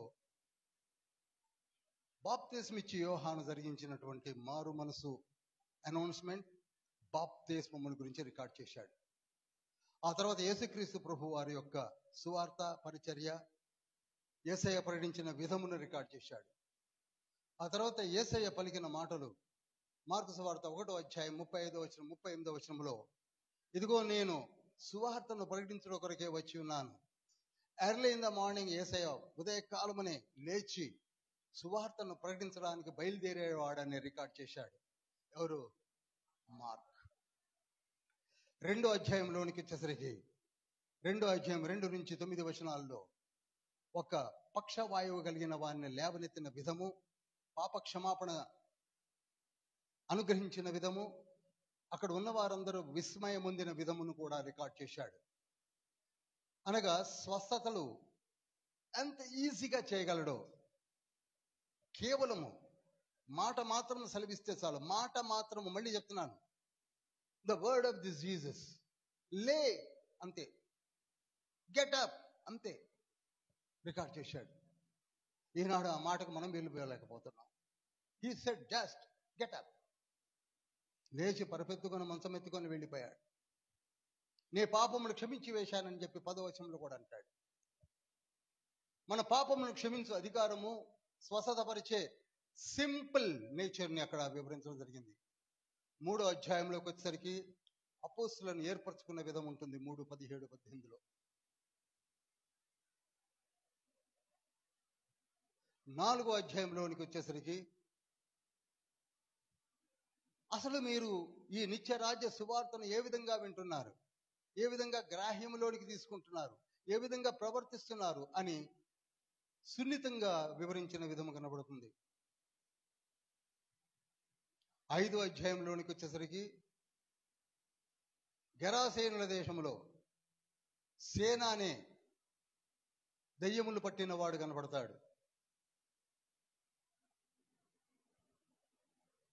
వారిని స్వస్థపరిచిన విధం కనబడుతుంది. 6వ అధ్యాయంలోనికి వచ్చేసరికి అటువంటి యేసయ్యను చూసి, ఆయన మన మధ్యలో గలిలీ ప్రాంతపు వాడని, గలిలీ నుండి మరి ఏదైనా వస్తుందా, ఆయన ఎవరో కదా అని అవిశ్వాసముతో జీవించుతున్న వారి ఎడల చూసి తండ్రి విభ్రాంతి పొందాడు. 6వ అధ్యాయంలో ఉంటుంది. ప్రవక్త తన ఇంట ఘనహీనుడు అంటాడు. 6వ అధ్యాయం 4వ వచనం, 5వ వచనం, 6వ వచనంలో ఉంటుంది. ఈనాడు కూడా అదే విధంగా ఉంది. మనలో ఎవరైనా వాక్యాన్ని చక్కగా బోధిస్తున్నారు అనుకోండి, యవనస్తులు పెద్ద లెక్కలోకి తీసుకోం. అసలు మనకి ఉర్దూలో ఒక నానుడు ఉంది, ఘర్కి మురికి దాల్ బరాబర్ అట. ఇంటి కోడి పప్పుతో సమానమట. ఇంట్లో పెరిగిన కోడిని కోసి పెడితే ఇదేంటి సప్పగా పప్పులాగా ఉందంటారట. అదే బయట ఎవరైనా ఇస్తే చాలా రుచిగా ఉంటుంది. అట్నే మన ఇంట ఉన్న దైవజనులను, సువార్థికులను మనం అసలు పట్టించుకోం. We won't give any respect at all. ఆశ్చర్యపోయాడు యేసయ్య అని రికార్డ్ చేశాడు మార్క్ 7వ అధ్యాయంలోకి వచ్చేసరికి పరంపర్యాచారములను ఆచరించుతున్నారే. 7వ అధ్యాయం 6 నుంచి 9 వచనాలు, 7వ అధ్యాయం 3వ వచనం, 7వ అధ్యాయం 21, 22 వచనాల్లో ఏ ఆచారాలండి చెప్పరు. ఇప్పటికీ మనం 21 రోజు గురుడు అంటాం, 6వ నెల 6వ రోజు 6 నిమిషాలు 6 గంటలు 6 ఘడియలు 6 విఘడియలకు అన్నప్రాసన అంటాం, ఎక్కడెక్కడో బొట్లు పెడతాం, ఏవేవో చేస్తాం. ఇవన్నీ ఏంటండి చెప్పండి? ఆచారం. ఒకవైపు బైబిల్ చేతిలో, మళ్ళీ వాటికి కూడా బైబిల్ పట్టుకొని వస్తాం. 6 గంటలు 6 రోజులు 6 గడియలకు కూడా ఒకవైపు బైబిల్, మరి ఒకవైపు ఆచారం. అందుకే 7వ అధ్యాయం 6 నుంచి 9 వచ్చిన తర్వాత చదవండి. దైవోపదేశములను ఒకవైపు పలుకుతూనే ఉంటాం, ఆచారాలను మాత్రం వదిలిపెట్టాం. ఏమోనండి, మొదటి నుంచి అదే జరుగుతుంది. ఇంతకంటే ఎక్కువ నేను మాట్లాడలేను, వదిలివేయలేము. ఏమిటో మరి ఆచారాన్ని అస్సలు వదలం, ప్రాణము పైన వదలం. అది కావాలి. ఆదికాండం 49వ అధ్యాయం 14వ వచనం ప్రకారంగా 2 దొడ్ల మధ్య పడుకొని ఉన్న బలమైన గార్ధవమైనటువంటి ఎవరు? ఇషాకారు. మనము కూడా ఇషాకారు కోవ చెందిన వారమే. 8వ అధ్యాయంలోనికి వచ్చేసరికి ప్రభువునకున్న కనికరమును వివరించాడు. ఎంత కనికరము కలిగిన వాడంటే యేసయ్య. ఇదిగో వీరు ఆహారము లేక నా మధ్యలో కూర్చొని ఉన్నారు కనుక, 8వ అధ్యాయం 2వ వచనంలో ఉంటుంది. ఒకసారి చదువుతారా? 8:2. జనులు నేటికి 3 దినముల నుండి నా యొద్దనున్నారు, వారికి తిననేమియూ లేనందున నేను వారి మీద కనికరపడుచున్నాను. చూడండి, ఆహారము లేదని కనికరపడుతున్నాడు. మనలను ఎరిగిన తండ్రి ప్రతి నిత్యము కాపాడుతాడండి. నీవేమిటో తెలుసు, నీ స్థితిగతులు తెలుసు, నీ పరిస్థితులు తెలుసు, నీకున్న బలహీనతలు తెలుసు, నువ్వు ఎలా ట్రావెల్ అవుతున్నావో తెలుసు. కనికరపడే తండ్రి, కృపా కటాక్షములు కలిగినటువంటి తండ్రి. దానియేలు గ్రంథం 9వ అధ్యాయం 9వ వచనం. అటువంటి కృపా కటాక్షములు కలిగినటువంటి తండ్రి మనకున్నాడు. 8వ అధ్యాయం అంతా మీరు చదివినట్లయితే చక్కటి రికార్డ్ చేశాడు. ఇక 9వ అధ్యాయంలోకి వచ్చేసరికి ఒక చక్కటి ప్రవచనం చెప్తున్నాడు. ఇక్కడ నిలుచున్న వారిలో కొందరు ప్రభు రాజ్యము బలముగా వచ్చుట చూచు వరకు మరణము రుచి చూడరని మీతో నిశ్చయముగా చెప్పుచున్నాను అన్నాడు.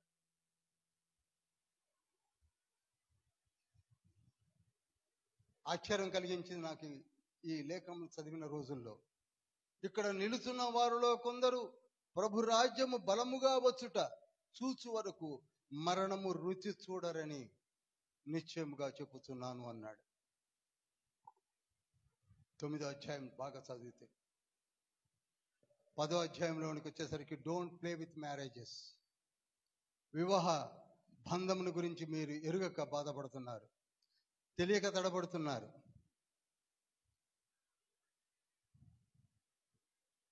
చిన్న పిల్లలను నేను ఎప్పుడూ కాపాడుకుంటానని చెప్పాడు 10:14లో.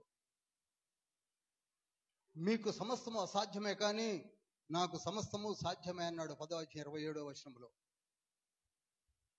మీరు ఇక్కడ పరిచర్య చేస్తూ మాకేమీ లేదు, మాకేమీ దొరకటం లేదు, మేము ఈ విధంగానే ఉండాలా అని బేలముఖంతో ఉన్న వారితో అన్నాడు, మీరు ఇక్కడ పరిచర్య చేస్తున్నంత కాలము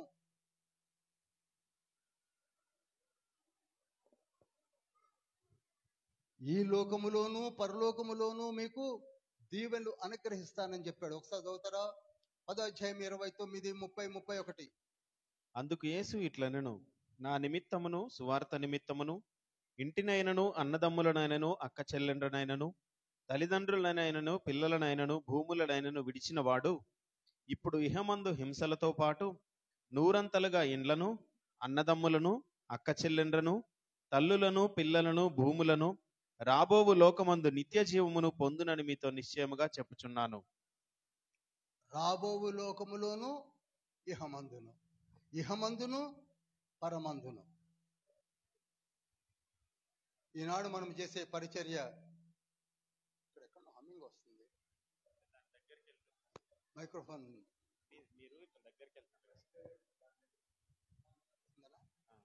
ఎలా?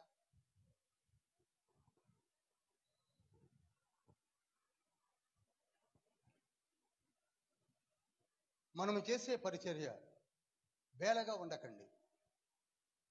తప్పకుండా ప్రభు దీవెనలు. ఇది వాగ్దానం అండి. దేవుని ప్రేమ వాగ్దానముతో కూడుకొని ఉన్నది. అదొక సపరేట్ సబ్జెక్ట్ అనుకోండి.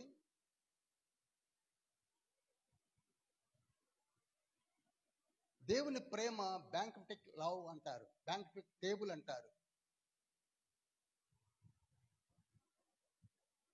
బ్యానర్ ఆఫ్ లవ్ అంటారు. నీవు చేయు ప్రతి చిన్న పనికి కూడా తండ్రి ఇచ్చే ప్రతిఫలమే అక్కడ చెప్తున్నాడు 10వ అధ్యాయంలో.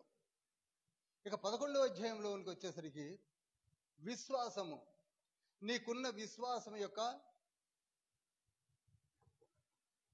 పరిణితి లేక గేజ్ చేస్తే ఎంత ఉంది, how much faith you are having. ఈనాడు మనకి ఎంత విశ్వాసం ఉంది, మీకు మీరే ప్రశ్నించుకోండి.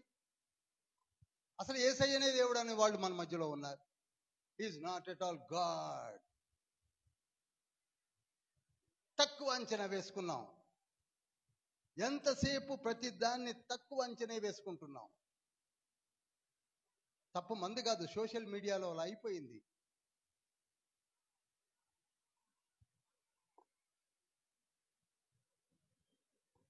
అందుకే మీలో ఉన్న విశ్వాసం ఎంత? అబ్రహాములో చూడండి, అబ్రహాముకి ఏమీ కార్యములు క్రియలు జరగకమునిపే నమ్మాడు. మనకి ఎన్ని జరిగినా నమ్మం. ఒకప్పుడు నా స్థితి ఏమిటి, ఇప్పుడు నా స్థితి ఏమిటి, ఒకసారి ఆలోచించండి.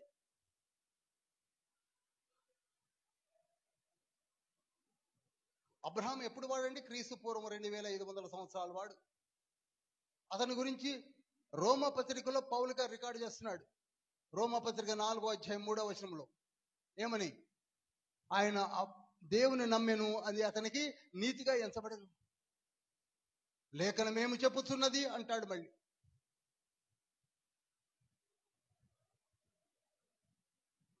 గలతీ పత్రిక 3వ అధ్యాయం 6వ వచనంలో కూడా అబ్రహాము దేవుని నమ్మెను, అతనికి నీతిగా ఎంచబడెను.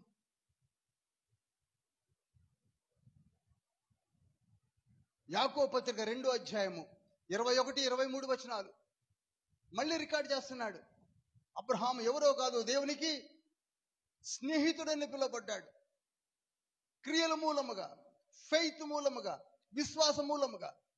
మనకు ఆ విశ్వాసమే లేదు, ఇప్పటికీ లేదు. మారుతూనే ఉన్నారు మారేవాళ్ళు, మారని వాళ్ళు మారకుండానే ఉండిపోతున్నారు, కఠినాత్ములైపోతున్నారు మరికొందరు.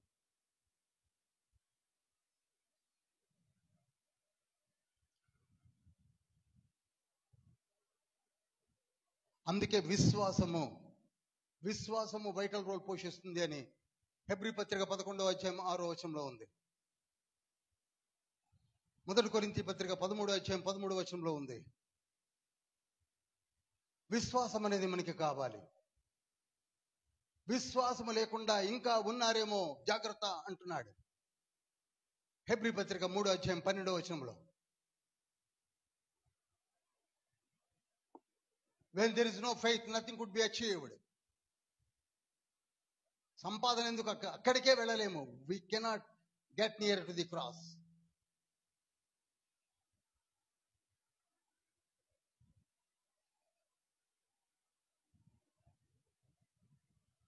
దేవుని యందు విశ్వాసం కావాలని చెప్పాడు 11వ అధ్యాయం అంతా. 12వ అధ్యాయంలోనికి వచ్చేసరికి హౌ టు ప్రే. అసలు మనం దేవుని లేఖనాలని చాలా తక్కువగా అంచనా వేసుకుంటున్నాం. ప్రతి లేఖనాన్ని ఎంత తక్కువగా అంచనా వేసుకుంటామంటే అదేదో మామూలుగా న్యూస్ పేపర్లో చదివినట్లుగా చదివి అదంతే అనుకుంటున్నాం. ప్రతి లేఖనం, ఈచ్ వర్డ్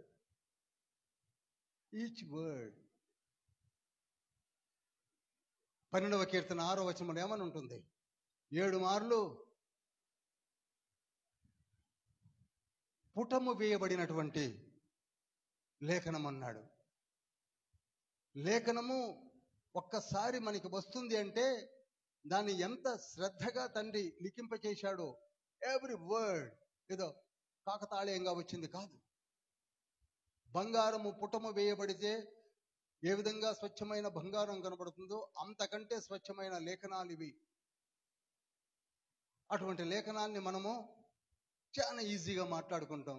అదేం లేదు బ్రదర్, బా యాజ్ ఇఫ్ యూఆర్ స్కాలర్స్ లాగా. మార్కు సువార్త 12వ అధ్యాయం 24వ వచనము, లేఖనములను గాని దేవుని శక్తిని గాని మీరు తక్కువగా అంచనా వేసుకొని పొరపడుతున్నారు అని లిఖింపజేశాడు. మనము ఎంతవరకు కూడా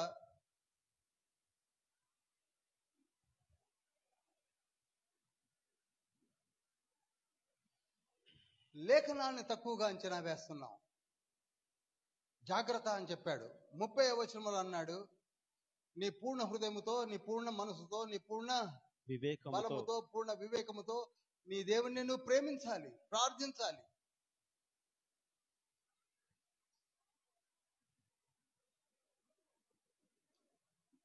చూడండి ఎటువంటి వర్డ్స్ రికార్డ్ చేయించాడు తండ్రి మార్కు ద్వారా. ఇక 34వ వచనంలో చూస్తే 12:34 ఏమని ఉంటుందో తెలుసా?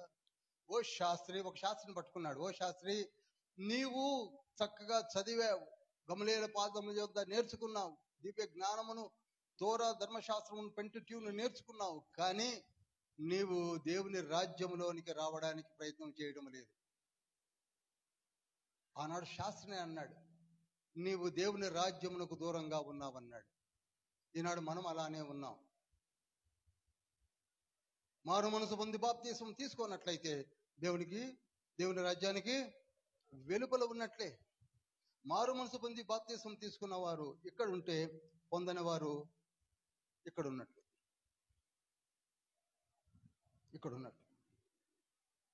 శాస్త్రులు ఇక్కడ ఉన్నారు, పొందని వారు ఇక్కడ ఉన్నారు, మల్టిట్యూడ్స్ ఇక్కడ ఉన్నారు.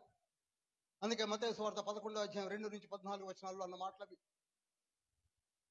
మీరు అక్కడి దాకా వెళ్ళారు, బాప్తిస్మాలను చూశారు, యోహాను పడుతున్న శ్రమను చూశారు, కానీ మారు మనసు పొందలేదు. You are away from the God, away from the heaven. నేను ఎంత కష్టపడి వచ్చినప్పటికీ మీరు మారు మనసు పొందకుండా దూరంగానే ఉంటున్నారు. ఎందుకు మారు మనసు పొందలేకపోతున్నారు అని శాస్త్రితో మాట్లాడిన మాట 12:34 రికార్డ్ చేయడం చూస్తాం మనం. చదవండి తర్వాత.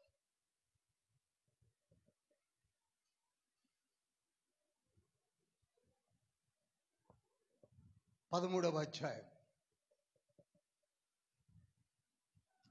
ప్రభు రాకడను గురించిన వివరణ. నీ రాకడకు సూచనలేవి, నీవు ఎప్పుడు వస్తావన్న దానికి సమాధానం అంతా 13వ అధ్యాయంలో చెప్పాడు. మనము మత్తయి సువార్తలో కొంచెం ధ్యానించాం. వసంతకాలము సమీపంగా ఉన్నదన్నప్పుడు గమనించండి, ప్రధాన దూత శబ్దముగా వినపడినప్పుడు గమనించండి. 13:24 ఉంటుంది.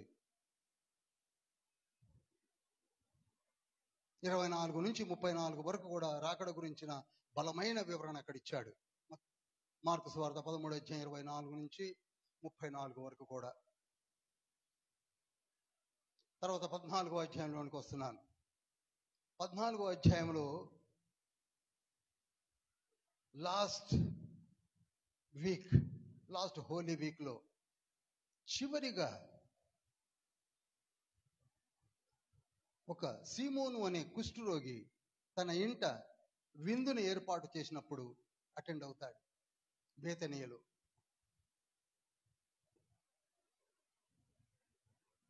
ఆ తర్వాత శిష్యులను పిలవడము, రొట్టె ద్రాక్షారసము వారికి అనుగ్రహించబడ్డము, ఇది నా నిబంధన రక్తమని చెప్పడము, ఇత్యాది విషయాలన్నీ కూడా 14th చాప్టర్లో రికార్డ్ చేయబడింది. 15th చాప్టర్లో సిలువకు అప్పగించిన విధము, సిలువ వేయించిన విధము, కోర్టు చుట్టూ తిప్పిన విధము కనపడుతుంది. 16వ అధ్యాయములో రిజరక్షన్, పునరుద్ధాన స్థితి. ఇంతేనండి. ఇది మార్కులో ఉన్న 16 అధ్యాయాలు.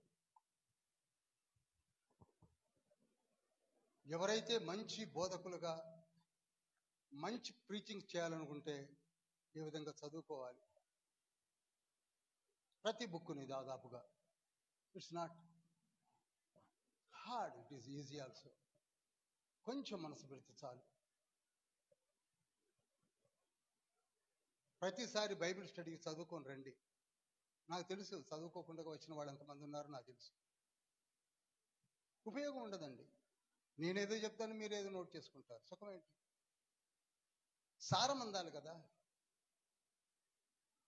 కనుక the importance of the baptism. Mark సువార్త 1వ అధ్యాయంలోనికి మళ్ళీ వస్తున్నాను. 1వ అధ్యాయం 4 నుంచి 8 వచనాల్లో, మార్కు సువార్త 1వ అధ్యాయం 4 నుంచి 8 వచనాల్లో అక్కడ బాప్తిస్మం ఇచ్చి యోహాను ఏ విధంగా బాప్తిస్మం ఇచ్చాడో అక్కడ రికార్డ్ చేయడం జరిగింది.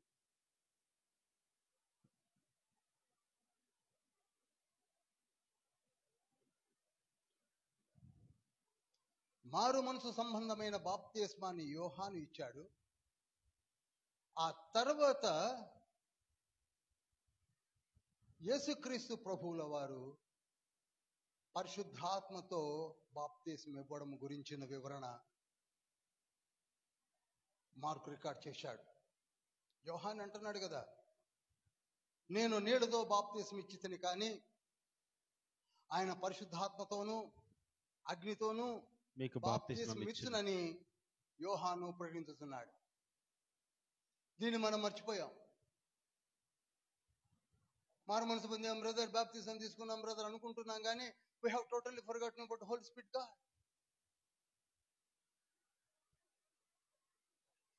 నేను స్త్రీల మైత్రి కూడికలో ఈ విషయాలు చెప్పాలని కొంచెం ఆరాటపడుతున్నాను. Because they are asking me continuously. విసనపేటలో I have conducted number of meetings for only holy spirit god. మొన్న నేను వెళ్ళినప్పుడు మా బాబు విన్నాడు, witnesses. We are totally ignorant of Holy Spirit God. పరిశుద్ధాత్మ అనే మాటను ఎప్పుడో పక్క పట్టేశాం. మొదటి నుంచి పలుకుతున్న మాట ఏమిటంటే, మారు మనసు బాప్తిస్మము ఎంత ఎత్తు ఆత్మ తండ్రి అనుగ్రహించే పరిశుద్ధాత్ముడు కూడా అంత ఈక్వల్లీ ఇంపార్టెంట్ అనే సంగతిని మనం మర్చిపోయాం. నేను మారు మనసు కూడికల్లో కూడా చెప్తూనే ఉన్నాను, కానీ లోనికి తీసుకోలేకపోతున్నాం. Without Holi spirit god we could do nothing. Bible అర్థం కాదండి. అసలు నీవేమిటో నీకు అర్థం కాదండి. నువ్వు ఎక్కడున్నావో అర్థం కాదండి. నువ్వేం చదువుతున్నావో అర్థం కాదండి. నీ పరిచర్య నీకు అర్థం కాదండి. మెమరీ అసలు ఉండదండి. బలహీనమైన స్థితిలో ఉంటామండి. ఎందుకనగా నీకు కావలసింది ఎవరు? పరిశుద్ధాత్ముడు. ఆ మాటలని చెప్పాడు. మార్కు చక్కగా వివరించాడు, మత్తయి వివరించాడు, లూక్ వివరించాడు. కానీ మనం ఏం చేస్తున్నాం? పట్టించుకోవటం లేదు. ఎప్పుడైతే నీలో పరిశుద్ధాత్ముడు పని చేయడం మొదలు పెడతాడో, ఇది ఒకసారి సపరేట్ సబ్జెక్ట్ తీసుకుంటాను, అప్పుడు నీవు కామ్గా కూర్చోవు. మళ్ళీ చెప్తున్నాను, పరిశుద్ధాత్ముడు నీలో ఉన్నప్పుడు జరిగే కార్యాలు ఏమిటండి అని మీరు అడిగితే, నువ్వెందుకో బైబిల్ చదవాలని చదువుతూ ఉంటావు. ఎందుకో నీకు తెలియదు. ప్రార్థన చేయాలనిపిస్తుంది, ప్రార్థన చేస్తూ ఉంటావు, నీకు తెలియదు.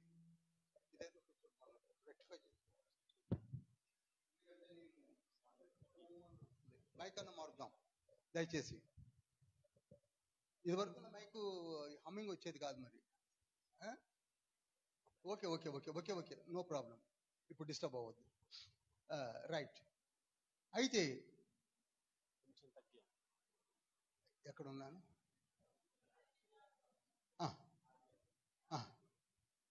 పరిశుద్ధాత్ముని పొందుకోవాలి మనం. పరిశుద్ధాత్మని పొందుకోవాలి. పరిశుద్ధాత్మను పొందుకోవాలంటే ఇదేదో హార్డ్ అంటే ఇదేదో టాస్క్ కానే కాదు. తండ్రి ఇచ్చే ఫ్రీ గిఫ్ట్ అది. మారు మనసు నిజంగా పొందిన వారిలో, నిజమైన బాప్తిస్మం తీసుకున్న వారిలో పరిశుద్ధాత్మని ఫ్రీగా ఇస్తున్నాడు. ఎలా అండి? ఫ్రీగా. 2 కొరింథీ పత్రిక 1:22 ఉంటుంది. ఫ్రీగా. ఎఫెసీయులకు రాసిన పత్రిక 1:13-14 ఉంటుంది. ఫ్రీగా. ఫ్రీగా. 2 కొరింథీ పత్రిక 5:5 ఉంటుంది. ఫ్రీగా. ఫ్రీగా ఇస్తాడు. యాకోబు పత్రిక 4:5 ఉంటుంది. ఫ్రీగా. చెప్పరు? ఫ్రీగా. మనం అప్పుడప్పుడు కొన్ని బట్టల దుకాణాలు అక్కడక్కడ పెడుతుంటారు చూసారా, ఒకటి కొంటే ఒకటి ఫ్రీ అని. ఇక్కడ తండ్రి అనౌన్స్ చేసిన ఫ్రీ ఏమిటంటే, మారు మనసు పొంది బాప్తిస్మం తీసుకుంటే పరిశుద్ధాత్మ ఫ్రీ. ఫ్రీ. అయితే మనకి ఏదైనా ఫ్రీగా వస్తే పట్టించుకోం. ఫ్రీ అంటే చులకన. అందుకే పరిశుద్ధాత్మల గురించిన అవేర్నెస్ మనలో లేదు. చాలా సంఘాలలో పరిశుద్ధాత్మల గురించి పట్టించుకోవడం లేదు. ఖచ్చితంగా చెప్పగలను. ఒకవేళ నీలో పరిశుద్ధాత్ముడే ఉంటే నువ్వు ఐడియల్గా కూర్చోలేవు. నీ తపన నీలో నుండి చెప్పాలని, చదవాలని, బోధించాలని, ప్రార్థించాలని, ఏదో చేయాలని జిజ్ఞాస నీలో కలుగుతున్నది అంటే అది ఆత్మ ప్రేరణ. నీకు పరిశుద్ధాత్మ తోడు ఉంటే ఇవన్నీ జరుగుతాయి. ఎప్పుడైనా దీని గురించి ఒక సపరేట్ క్లాస్ తీసుకుంటాను.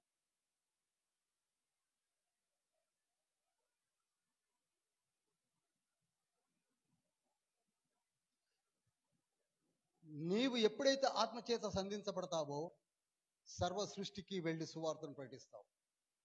ఈనాడు మన మధ్యలో సువార్తను ప్రకటించాలి ప్రకటించాలి ప్రకటించాలి అని బలమైన కోరిక కలుగుతున్నదానికి అర్థం ఏమిటనుకుంటున్నారు? నీలో ఉన్న పరిశుద్ధాత్ముడు కలిగించే బలీయమైనటువంటి సువార్త పరిచర్య. అందుకే యేసయ్య అన్నాడు కదా, మత్తయి సువార్త 28:18-19 నేను మీకు ఏవేవి బోధించితునో వాటన్నిటిని గైకొనుచు సర్వ సృష్టికి వెళ్ళి సువార్తను ప్రకటించండి. మత్తయి సువార్త 24:14 కూడా మీరు సర్వ సృష్టికి వెళ్ళండి, సువార్తను, ఈ నిత్య రాజ్య సువార్తను ప్రకటించండి. మార్కు సువార్త 16:15-16-17 కూడా మీరు సర్వ సృష్టికి వెళ్ళి సువార్తను ప్రకటించండి.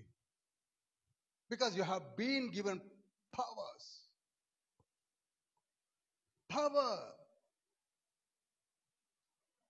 అదే నీకు ఆత్మదండి లేకపోతే ఏం పోతాంలే, ఒకవేళ బలవంతంగా వచ్చినా ఏదో కంటి తుడుపుగా 4 మాటలు చెప్పి వెళ్ళిపోతుంటారు. కానీ ఆత్మ నడిపింపు అలా ఉండదు. అక్కడ కొట్టి పడేస్తే మళ్ళీ వెంటనే లేచి మళ్ళీ సువార్తను ప్రకటించిన వారిని మనం చూశాం కదా. అపోస్తుల కార్యములు 14:19-20 చచ్చిపోయారనుకో వదిలిపెట్టారు, బట్ పరిచర్య చేస్తూనే ఉన్నారు. జైల్లో పారేసినా కూడా పాటలు పాడుతూ పరిచర్య చేస్తూనే ఉన్నారు కదా. అపోస్తుల కార్యములు 16:24 చదివినప్పుడు ఆత్మకార్యములు జరిగించబడతాయి. గాస్పల్ ప్రీచింగ్స్ జరుగుతాయి. అసలు సువార్తను ప్రకటించడం అనేది ఒక లైట్నింగ్ కాల్ అంటా నేను. ఎమర్జెన్సీలో మనము అంబులెన్స్కి ఫోన్ చేస్తాం చూసారా, 104, 108 అని. పాపములో జీవించుతున్న వారికి అనుగ్రహించబడే లైట్నింగ్ కాలే సువార్త పరిచర్య. హల్లెలూయా. పాపుల యొద్దకు ఈ సువార్త వెళుతుందంటే ఒక సైరన్తో వెళుతున్న అంబులెన్స్ లాంటిది సువార్త పరిచర్య. ఎంతకాలం జీవిస్తావు ఈ పాపంలో, ఎంతకాలం ఉంటావు ఈ జాడ్యములో అని చెప్పేదే సువార్త. మీరు 27 పుస్తకాల్లో ఏ పుస్తకం చూసినా సరే సువార్త సువార్త సువార్త. మనము ఆ సువార్తనే పక్కకు పారేసుకొని కూర్చున్నాం. ఒక ఆత్మను రక్షించినట్లయితే అదే సువార్త అన్నాడు. యూదా పత్రిక 1వ అధ్యాయం 20వ వచనంలో, 22వ వచనంలో, యాకోబు పత్రిక 5వ అధ్యాయం 20వ వచనంలో. సువార్త అనగా జస్ట్ ప్రభువునందు రక్షణ కలదని చెప్పండి చాలు, అదే సువార్త. కనుక ఆత్మ నడిపింపు కావాలి, పరిశుద్ధాత్మను పొందుకోవడం కావాలి.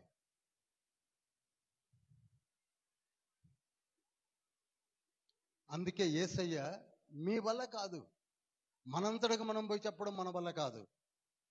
నీలో పరిశుద్ధాత్ముడు ఉన్నట్లయితే అప్పుడు నీవు చేయగలుగుతావు. ఈ సువార్త పరిచర్య జరగాలన్నా అలనాడు అపోస్తులు జరిగించిన పరిచర్య కావచ్చు, ఈనాటికి 2000 సంవత్సరాలు జరుగుతున్న పరిచర్య కావచ్చు, వితౌట్ హోలీ స్పిరిట్ గాడ్ సువార్త పరిచర్య జరగదు జరగదు జరగదు. ఒకసారి అపోస్తుల కార్యములు 13వ అధ్యాయం 2వ వచనం చదవండి.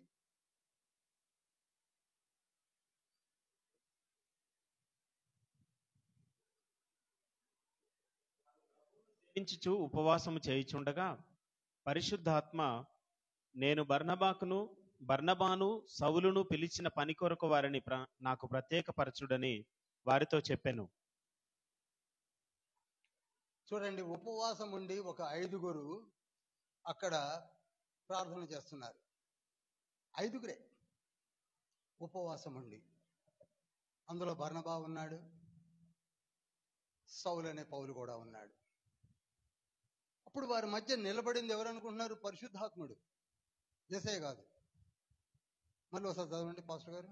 వారు ప్రభువును సేవించుచు ఉపవాసము చేయుచుండగా పరిశుద్ధాత్మ నేను బర్నబాను సౌలును పిలిచిన పని కొరకు వారిని నాకు ప్రత్యేకపరచుడని వారితో చెప్పెను.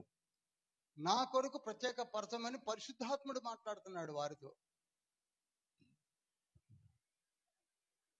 చూశారా? ఇప్పుడు మనల్ని వాడుకునేది ఎవరు? చెప్పలేమండి, పరిశుద్ధాత్ముడు. పరిశుద్ధాత్ముడు.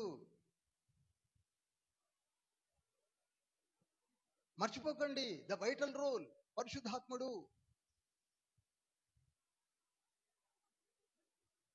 పరిశుద్ధాత్ముడు గురించిన వివరణే లేకుండా మనము ఎన్ని సంవత్సరాలు గడుపుకున్నాం. కొందరైతే అసలు ఆయన నిప్పని, నీరని, పావురమని, ఏదో మేఘమని ఏదో అనుకున్నారు.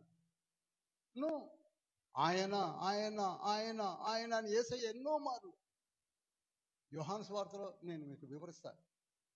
ఆయన వచ్చినప్పుడు ఆయన మీలో వసించు, అన్యులు ఆయన ఎరుగరు, మీరు ఎరుగుదురు. ఆయన మీతో ఉండును, మీతో కూడా ఉండును. ఇప్పుడు ఇక్కడ వచ్చి పిలుస్తున్నాడు, I want Barnabas and Paul అని. అప్పుడే వాడు పంపులియాకి వెళ్ళింది. అప్పుడే సువార్త ఫస్ట్ జర్నీ సువార్త మొదలు పెడుతున్నారు. ఈనాడు మనలో కూడా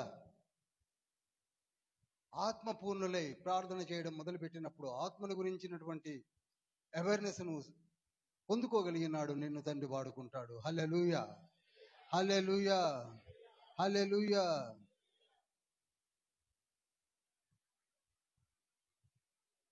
కొన్ని చర్చెస్లో నేను ఎక్కువ చెప్పను, ఆన్లైన్ పెడుతుంది కనుక, టెలికాస్ట్ అవుతుంది కనుక.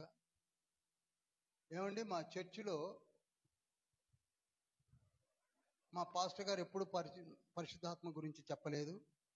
మాకు కూడా పరిశుద్ధాత్మ గురించిన అవేర్నెస్ లేదు, వివరణ లేదు అనే చర్చెస్ ఉన్నాయి. ఆశ్చర్యం ఏమీ లేదు. మనం డిస్కషన్ చేసుకోకపోతే పరిశుద్ధాత్మని గురించి ఎప్పుడు తెలుసుకుంటాము, ఎక్కడ తెలుసుకుంటాము, ఎలా తెలుసుకుంటాము? ఈ ప్రభువు రిజరక్షన్ అయి పునరుద్ధానుడై వెళ్ళిపోయిన దగ్గర నుండి మన మధ్యలో ఉండి కార్యములు జరిగించుతున్నది పరిశుద్ధాత్ముడే కదా. అపోస్తుల కార్యములు 1:8 ఉంటుంది కదా క్లియర్గా. ఆయన మీలోనికి మీ మీదికి వచ్చినప్పుడు సర్వశక్తిని పొందుదురు అని చెప్పాడు కదా. మరి అటువంటి పరిశుద్ధాత్మని గురించిన వివరణ మన మధ్యలో లేనే లేదు.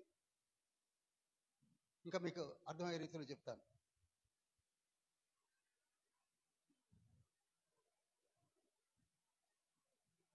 ఇది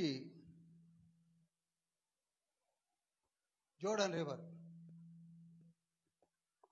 జోర్డాన్, యోర్దాన్ నది. ఇక్కడ బాప్తిజం ఇచ్చి యోహాన్ నిలబడి పాప క్షమాపణ నిమిత్తమై మారు మనసు పొంది బాప్తిజం తీసుకునే వారందరికీ కూడా ఈయన బాప్తిజం ఇస్తున్నాడు. ఎవరు? అర్థమవుతుందండి? అర్థమవుతుందా? ఎవరు? యోహాన్. ఆ పక్కనే యేసుక్రీస్తు ప్రభు వారు ఉన్నారు. ఆ పక్కనే యేసుక్రీస్తు ప్రభు వారు ఉన్నారు. ఆయన నీటితో బాప్తిసం ఇచ్చింది యోహాన్ అయితే, ఆత్మతో బాప్తిసం ఇస్తున్నాడు యేసయ్య. పక్కనే ఉన్నాడు.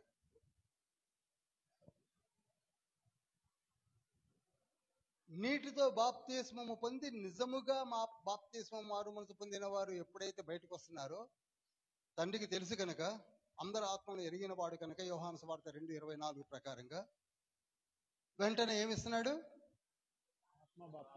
ఆత్మ బాప్తిస్మం ఇస్తున్నాడు. చెప్పాలి, ఏమిస్తున్నాడు? అదేంటండి ఆత్మ బాప్తిస్మం అంటే ఎలా ఉంటుంది? మీకు అర్థమవుతాడు చెప్తాను. ఒక రంగు కలిపిన టబ్ ఉందనుకోండి, నీరు బాగా రంగు కలిపినటువంటి ఒక టబ్బు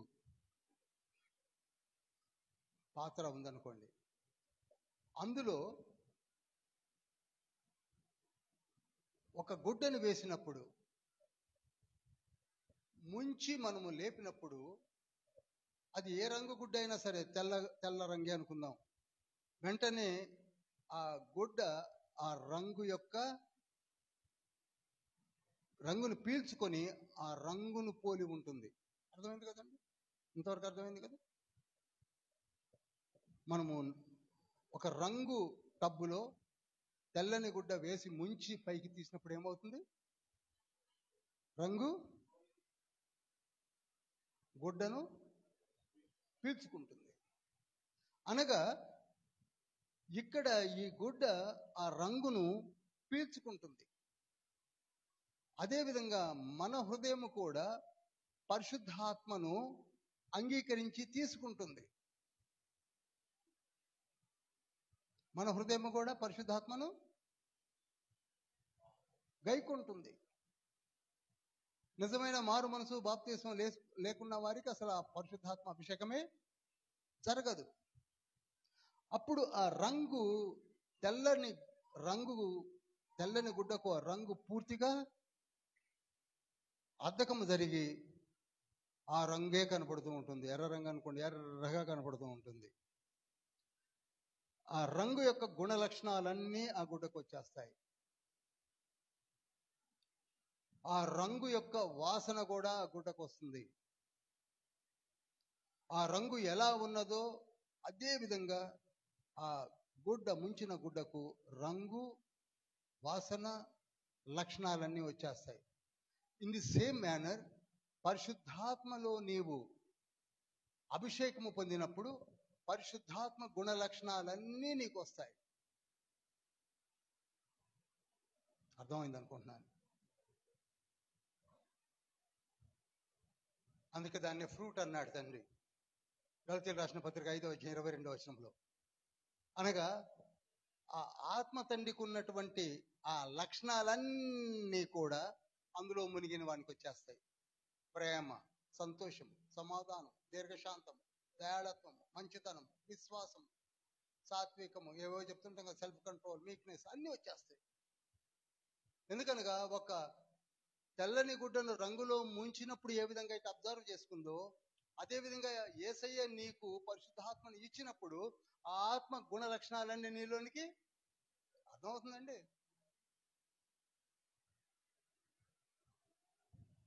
ఇప్పుడు చెప్పండి, ఆ గుణ లక్షణాలు నీలో ఉన్నప్పుడు నీలో మార్పు వచ్చేస్తుంది కదా. ఇంకా బూతులు మాట్లాడుతున్నావు, ఇంకా ఏవో చేస్తున్నావు అంటే ఆ లక్షణాలు లేవు లేవు ఊరినే గుర్తుపట్టచ్చు.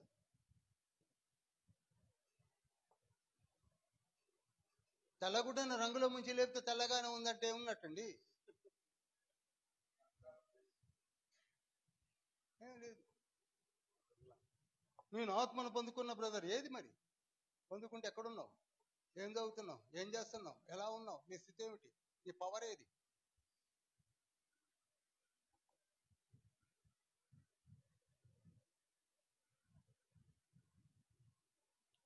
ఎప్పుడైతే అందులో నువ్వు మునిగి తేలుతావో నీ నడక మారిపోతుంది, నీ మాట మారిపోతుంది, నీ ప్రార్థన జీవితం మారిపోతుంది, నీ పరిచర్య మారిపోతుంది. నువ్వు చేయు ప్రతి కార్యము, ప్రతి అడుగు స్పష్టంగా వేస్తూ ఉంటావు. ప్రతి గైడెన్స్ నీకు అందుతూ ఉంటుంది.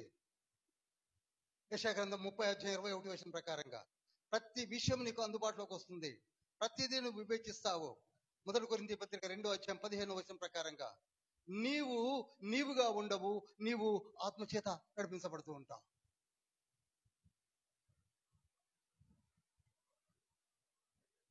అది అక్కడ తండ్రి ఇచ్చినటువంటి గిఫ్ట్.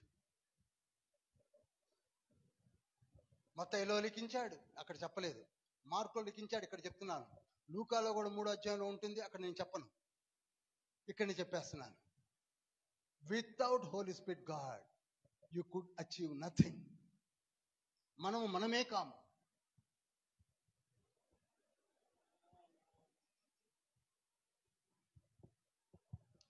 అప్పుడు నువ్వు నడుస్తుంటే దెయ్యాలు పారిపోతాయి. అప్పుడు నువ్వు బోధిస్తుంటే నీ బోధన, నీ భాష అంతా మారిపోతుంది, నీ ప్రార్థన అంతా మారిపోతుంది.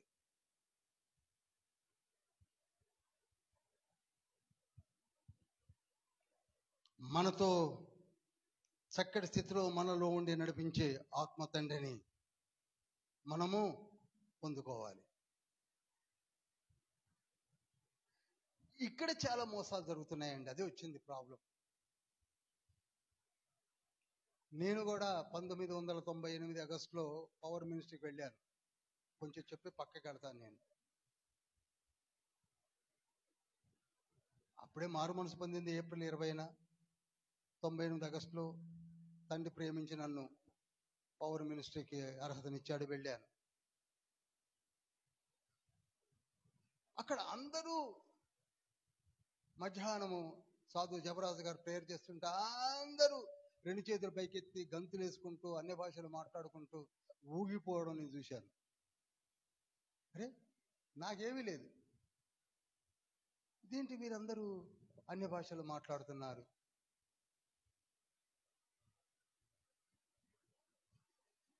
త్రీ వీక్స్ ప్రోగ్రామ్ అది. 3-4 రోజులు గడిచాయి. అసలు ఏమీ అర్థం కావట్లేదు నాకు. అందరు భాషలు మాట్లాడుతున్నారు, ఆల్మోస్ట్ ఆల్, ఎవరో కొద్ది మంది తప్ప. నేను అక్కడున్న కొందరు సీనియర్స్ని అడిగాను, సీనియర్ ఇవాంజలిస్ట్ని. అది ఎంతసేపు బ్రదర్, మీరు మధ్యాహ్నం పూట ఆత్మ నడిపి కూడికలు జరుగుతున్నాయి, అది అరుల్ రాజు గారు జరిగిస్తున్నారు, సుబ్రహ్మణ్యన్ గారు, అందులోకి మీరు వచ్చేయండి, నేను మీకు పరిశుద్ధాత్మ కుమ్మరింపు గురించి నేను మీకు చూపిస్తా అన్నాడు. అది నిజమే అనుకున్నా. నాతో పాటు ఒక 2-3 బ్రదర్స్ ఉన్నారు. మధ్యాహ్నం పూట ఆఫ్టర్ మీల్ భోజనం గబగబ చేసాం. వచ్చి కరెక్ట్గా 2:30కి మొదలు పెడతారు. 3:30 దాకా 1 అవర్ జరుగుతుంది devotional programme, only for Holy Spirit anointment అని. మమ్మల్ని పలానా చాట మా నలుగురిని ఉండమన్నాడు, ఉన్నాం. ఆయన వచ్చాడు, సీనియర్ ఇవాంజలిస్ట్, పేరు చెప్పను, ఇప్పుడు ఉన్నాడో మరి ఎక్కడున్నారో తెలియదు. మరి 5-10 నిమిషాలు అయిన తర్వాత అందరు ప్రార్థన చేయండి అని అరుణరాజు గారు చెప్తున్నారు. ప్రార్థన చేస్తున్నాం, ఏమి లేదు, చేతులు ఎత్తి ప్రార్థన చేస్తున్నాం. ఈయన నుంచి వచ్చాడు, నెత్తి మీద చేపెట్టడానికి నెట్టి పారేశాడండి. మా నలుగురిని నెట్టేశాడు. మోకాళ్ళ మీద ఉన్నాం కదా, కొంత దూరం వెనక నెట్టాక ఇంకేముందండి, బ్యాలెన్స్ తప్పి ఇలా పడిపోయాం. మేము నలుగురం పడిపోయాం. ఆయన నెట్టేశాడు, తెలుసు నాకు నెట్టిన సంగతి. అట్నే పడిపోయాం. తర్వాత మెల్లిగా లేచి హాస్పిటల్ పెట్టుకొని కూర్చున్నాం. అయిపోయిన తర్వాత వచ్చి ఎలా ఉంది బ్రదర్ అనాయింట్మెంట్ అంటున్నాడు. ఇంకోసారి ఇట్లా పిచ్చి పని చేయకండి అన్న. అదేమైనా అనాయింట్మెంట్ అండి? ఈ రోజులలో పరిశుద్ధాత్మ అభిషేకం అంటే నెట్టడం. అన్య భాషలు మాట్లాడితే పరిశుద్ధాత్మ ఉన్నట్టు. నేను క్రిటిసైజ్ చేయటం లేదు, అన్య భాషల వరం ఉంది, అన్య భాషలు మాట్లాడతారు. 9 వరాలు ఉన్నాయి, అవి మన కొరకే పొందుపరిచాడు. అపోస్తులతోటే అయిపోతే 1 కొరింథీ పత్రిక 12వ అధ్యాయం 7 నుంచి 11 వచనాల్లో మళ్ళీ లిఖించేవాడు కాదు తండ్రి. అపోస్తులు అంతా అయిపోయింది దాదాపు. అపోస్తుల కొరకు అవి ఎందుకు రాయిస్తాడు? అవి మన కొరకు రాయించాడు. ఆ ఆత్మ తానే ఎవరికి ఏది ఇవ్వాలో ఇచ్చి వాడుకుంటాడని రికార్డ్ చేశాడు. కొరింథీలో చెప్తాను నేను. ఈనాడు ఆ 9 వరాలు ఉన్నాయి. చెప్పండి, 9 వరాలు ఉన్నాయి. మరి వరాలే లేవన్నప్పుడు అన్య భాషలలో మాట్లాడుతున్నారు వీరు. మరి అడగండి. వరము ఉంది కనుకనే మాట్లాడుతున్నారు కదా, లేదనే వాళ్ళు ఏమంటారు? మరి అన్య భాషల వరము ఉన్నది, అన్య భాషల వరం అర్థం చెప్పు వరం ఉన్నది, అన్నీ ఉన్నాయి. పొందుకునే క్రియేటివిటీ లేక ఆ సత్తా విశ్వాసం మనకు ఉండాలి. సరే, పరిశుద్ధాత్మను పొందుకునుట ఆ తర్వాత మేము ఎలా పొందుకున్నాం మళ్ళీ ఎప్పుడని చెప్తాను నేను. అది నెట్టివేయడం పరిశుద్ధాత్మను, చెప్పండి, పొందుకోవడము కాదు. నెట్టివేయడం పరిశుద్ధాత్మ కాదు. ఎందుకంటే ఎక్కువ నేను చెప్పాల్సిన అవసరం లేదు. అందుకే యేసుక్రీస్తు ప్రభు వారు పునరుద్ధారుడైన తర్వాత 40 దినములు వారి మధ్యలోనికి వచ్చి 40 దినాలు, ఎన్ని దినాలు? 40 దినాలు యెరూషలేములో సియోను కొండ దగ్గర ఇంచుమించు 500 పైచిలకు జనాభాతో 40 రోజులు వచ్చి అనేక ప్రమాణములను ఎత్తి చూపుతూ, అనేక ప్రమాణాలంటే ఎన్ని చెప్పాడో, 40 days ఉదయం నుండి సాయంకాలం వరకు. మీరు కూడా పరిశుద్ధాత్మను పొందుకుంటారు, నేను పంపిస్తాను, మీరు శక్తిని పొందుతారు అని 3 నుంచి 8 వచనాల తర్వాత చదవండి. అపోస్తుల కార్యములు 1వ అధ్యాయము 3 నుంచి 8 వచనాలు. యోహాను మీకు బాప్తిస్మం ఇచ్చాడు, కొందరు ఆ తర్వాత అదే బాప్తిస్మాన్ని పొందుకున్నారేమో, ఆయనను మీరేమీ చింతపడవలసిన అవసరం లేదు. ఇదిగో నేను పరలోకము నుండి పరిశుద్ధాత్మను మీ పైకి కుమ్మరించబడేలా, అనుగ్రహించబడేలా తండ్రిని వేడుకొని పంపిస్తున్నాను అని చెప్పాడు. చెప్పాడా లేదా? చెప్పండి, చెప్పాడా లేదా? చెప్పాడు. ఎన్ని రోజులు? 40 రోజులు. 40 రోజులు విన్న తర్వాత ఆయన మేఘాలపై కొనుక్కోబడాడు. వీరందరూ కూడా 10 రోజులు కనిపెట్టారు. ఎన్ని రోజులు కనిపెట్టారు? 10 రోజులు. ఒక మేడ గదిలో ఇంచుమించు 120 మంది. అపోస్తుల కార్యములు 1వ అధ్యాయం 14వ వచనంలో ఉంటుంది, 12, 13, 14 వచనాల్లో ఉంటుంది. అందులో అపోస్తులు ఉన్నారు, మరియ తల్లి ఉంది, యేసయ్య సహోదరులు ఉన్నారు, ఇంకా అనేకులు స్త్రీలు ఉన్నారు, అనేకులు ఉన్నారు. ఉండి ఏం చేస్తున్నారండి? ప్రార్థన చేస్తున్నారు. ఎవరి కొరకు? ఎంతమంది? ఎంతమంది? మరి 380 మంది ఎడిపోయారు? యేసయ్య 40 రోజులు కనపడ్డప్పుడు దాదాపుగా 500 పైచులకు ఉన్నారు కదా, ఒక 120 ఉన్నారు. తక్కిన వారు ఎడిపోయారు? మన బాపతే. పెంతుకోస్తు పండగ కదండి, గుళ్ళో పోయి కూర్చున్నారు. పెంతుకోస్తు పండుగ చాలా ఘనంగా జరుపుకుంటామండి. మీకు తెలియదు ఏముంది? ఘనంగా జరుపుకుంటారు కదా. లేవికాండము 23:15 ప్రకారంగా వెళ్ళిపోయారు.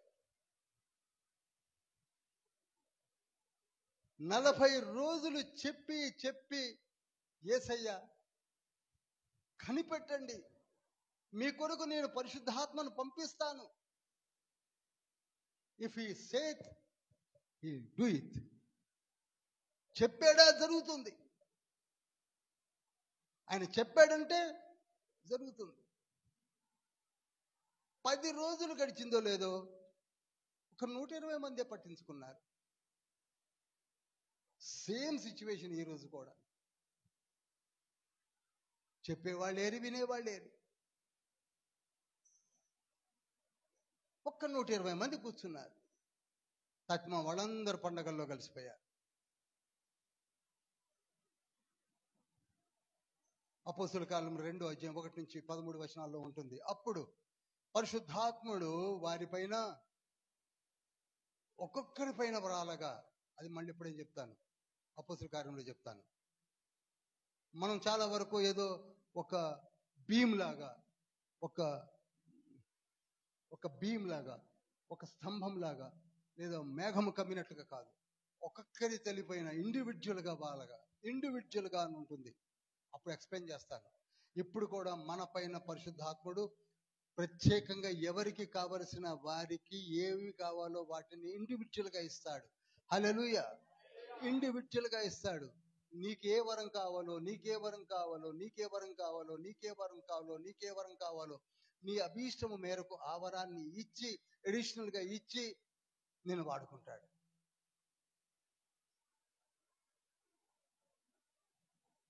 నూట 120 మందికి కూడా అగ్ని జ్వాలలుగా విభాగింపబడి ఒక్కొక్కరి పైన వాళ్ళగా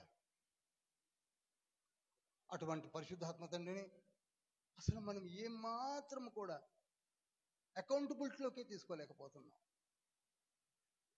క్రైస్తవ జీవితంలో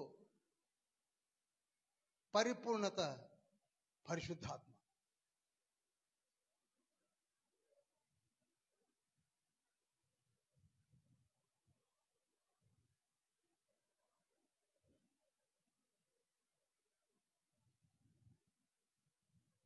ప్రభు చెప్పిన మాటలను కొందరు 120 మంది మనసులో పెట్టారు.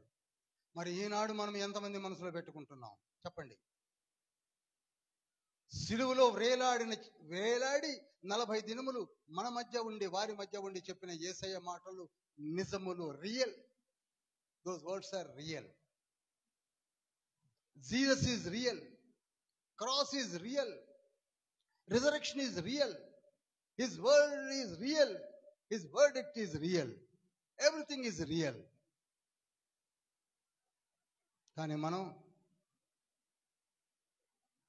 వారిలాగానే పట్టించుకోవడం లేదు.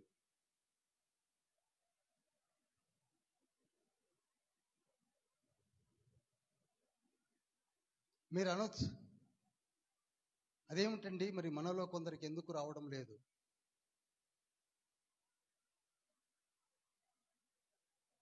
Very simple. నువ్వు కాఫీ తాగాలనుకుంటున్నావు అనుకో, కిచెన్లోకి వెళ్ళినప్పుడు చల్లటి నీళ్ళ గిన్నె ఉంది, దాంట్లో కాఫీ పొడి కలుపుకొని తాగుతారు. ఎవరన్నా చెప్పరు? వేడి చేస్తారు.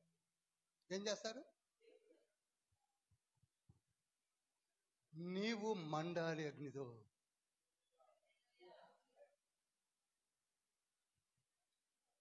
వేడి చేస్తాం. ఫ్రిడ్జ్లోకి వెళ్ళి తీసి పెట్టిన పాలలో పాల పొడి వేసుకొని చక్కెర కలుపుకొని ఎవరు తాగరు. అలానే మనము కూడా మారు మనసు లేదు, బాప్తిస్మం లేదు, ఆయన గురించి ఆలోచన లేదు, ఆయన కలవరి గురించి లేదు, ఆయన మాట గురించి లేదు, దేని గురించి లేదు, ఏమీ లేదు. పరిశుద్ధాత్మ కావాలంటే ఎక్కడి నుంచి వస్తాడు? ఈగలు వస్తాయి. చల్లని పదార్థాల మీదకి ఏమొచ్చి వాళ్తాయండి? ఈగలు. వేడి వాటి మీద ఈగలు కనపడితే ఏమో చూడండి. అందుకే నీవు వేడిగా ఉండ. అందుకన్నాడు ఆయన అగ్నితో బాప్తిస్మిస్తాడుగా పరిచర్య భారమును మనకు అనుకరించి వాడుకుంటాడు. హల్లెలూయా. నీవు ఎంత వేడిగా, ఎప్పుడు రీన్హార్డ్ బాంకే గారు అంటారు, ఐఎమ్ రియల్ హాట్ పర్సన్ అంటాడు.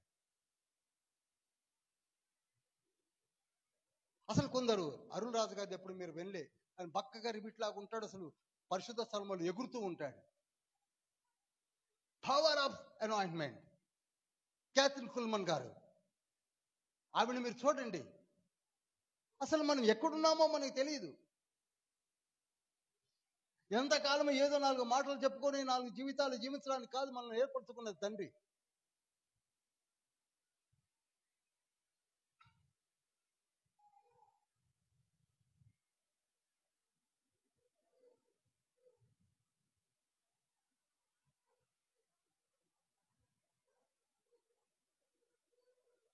పరిశుద్ధాత్మను మనము పొందుకోవాలి. చెప్పండి అందరూ, పరిశుద్ధాత్మను మనము. ఇది ఎంతకాలము ఎల్కేజీలోనే ఉంటామండి, యూకేజీ కూడా పోమా, యూకేజీలోనే ఉంటామా, ఫస్ట్ క్లాస్కి పోమా? ఎంతకాలం అండి? 10 సంవత్సరాలు, 20 సంవత్సరాలు, 30 సంవత్సరాలు ఎల్కేజీనా?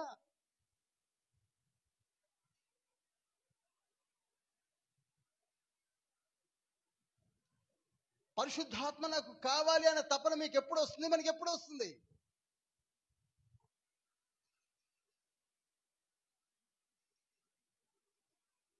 ఎవరైనా చూడండి, వేడి వేడిది కావాలంటాం, వేడి వేడి బిర్యానీ, వేడి వేడి బగారన్నం, వేడి వేడి కర్రీ, వేడి వేడి కాఫీ, వేడి వేడి టీ, వేడి వేడి. కానీ మనం మాత్రం చల్లగా ఉంటాం.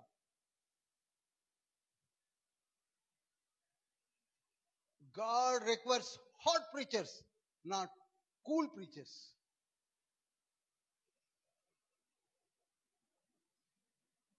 ఎండ్ డేస్ లో ఉన్నాం. తండ్రి వాడుకోవడానికి సిద్ధంగా ఉన్నాడు. నా ఆత్మను మీ మధ్యలోనికి పంపించి. తీతుకు రాసిన పత్రిక 3వ అధ్యాయం 6-7 వచనాలు చదవండి. నేను వారిపైన సమృద్ధిగా పరిశుద్ధాత్మను కుమ్మరించి తిని అంటున్నాడు. చదవండి ఒకసారి. కృప వలన నీతిమంతులమని తీర్చబడి, మనం ఆయన కృప వలన నీతిమంతులమని తీర్చబడి, నిత్య జీవమును గూర్చిన నిరీక్షణను బట్టి దానికి వారసుల మగుటకై ఆ పరిశుద్ధాత్మను మన రక్షకుడైన యేసుక్రీస్తు ద్వారా ఆయన మన మీద సమృద్ధిగా కుమ్మరించెను. చూడండి, సమృద్ధిగా కుమ్మరించెను. కుమ్మరించెను.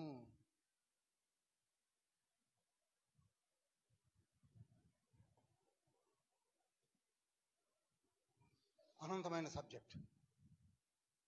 ఈ సబ్జెక్ట్ నేను నెగ్లెక్ట్ చేస్తున్నా. సువార్తలు ఎంతసేపు పారాబుల్స్ చెప్పుకుంటూ, ఎవరిని పొరుగువాడు, విత్తనాల కథ, పరలోక రాజ్యముల గురించిన వివరణ మంచిది. పొట్టి చెక్కయ్య దిగిరా, తప్పిపోయిన కుమారుడు, లాజరు ధనవంతుల కథలు, అక్కడనే ఉన్నాం. But what about Holy spirit, God anointment? What about you? How long you will stay without anointment, without asking God?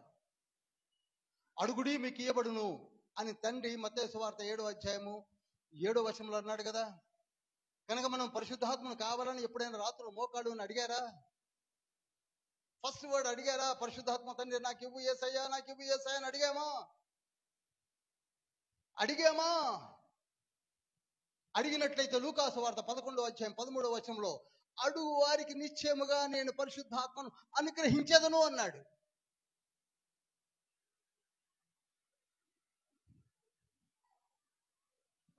Pastor గారు, పరలోకమందున్న మీ తండ్రి తన్ను అడుగు వారికి పరిశుద్ధాత్మను ఎంతో నిశ్చయముగా అనుగ్రహించునను. ఎంతో నిశ్చయముగా ఇస్తాను. Without any discrimination, without any deviation, without any doubt.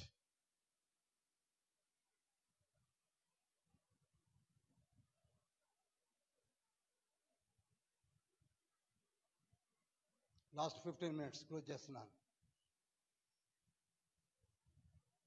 ప్రియులారా, ప్రభు వచ్చింది జస్ట్ మారు మనసు పొందమని చెప్పి వెళ్ళిపోవడానికి కాదు. ఉదయకాలం లేచి స్వార్థ ప్రకటించి నా పని అయిపోయిందని వెళ్ళిపోవడానికి కాదు. మన కొరకే పాపంలో తన ఆయన వేసుకొని మరణించి తిరిగి లేచి వెళ్ళిపోవడానికి కాదు. ఆయన చెప్పింది ఏమిటనగా, మీరు నా కుమార్తెలుగా, నా కుమారులుగా నేను ఏవేవి మీకు బోధించానో వాటిని మీరు కూడా షేర్ చేసుకోమని చెప్పడానికి. షేర్ చేసుకోండి. నేను మీకు పరిశుద్ధాత్మను అనుగ్రహిస్తాను, ఆ తండ్రే చూసుకుంటాడు. అసలు మనం అక్కడికే పోవట్లేదు, దరిదాపుల్లోకి వెళ్ళటలేదండి. అనకూడదు కానీ అంటున్నాను. చెప్పండి, ప్రతి ఆదివారము ఆరాధనలలో మారు మనసు, బాప్తిస్మము, రక్షణ, పరలోకం అనే మాటలు ఎంతమంది డిస్కస్ చేసుకుంటున్నారు? చెప్పండి. Ultimate goal is eschatology. నీవు నేను ఒక దినాన పరలోక రాజ్యంలో ఉండాలనే కదా యేసయ్య ఇన్ని కార్యాలు ఏర్పాటు చేశాడు. పరిశుద్ధాత్మను కూడా మనకు అనుగ్రహించి, ఏ ఆత్మనైతే ఆదాం అవ్వలు పోగొట్టుకున్నారో ఆ ఆత్మను మరలా మనకు అనుగ్రహించి కనపడే ఆదాము మనను పరలోక రాజ్యంలోనికి వెళ్ళి వరకు కూడా దీవించి ఆశీర్వదిస్తానంటే వీఆర్ నాట్ హ్యావింగ్ ఫెయిత్. కనుక ఈ రోజు నుంచి మనం మోకాళ్ళు అని ఏం అడుగుదాం? ఎస్, అడుగుదామండి, ఏముంది? First kneel down before Lord and ask him, I want Holy Spirit, God my Lord, పరిశుద్ధాత్మ.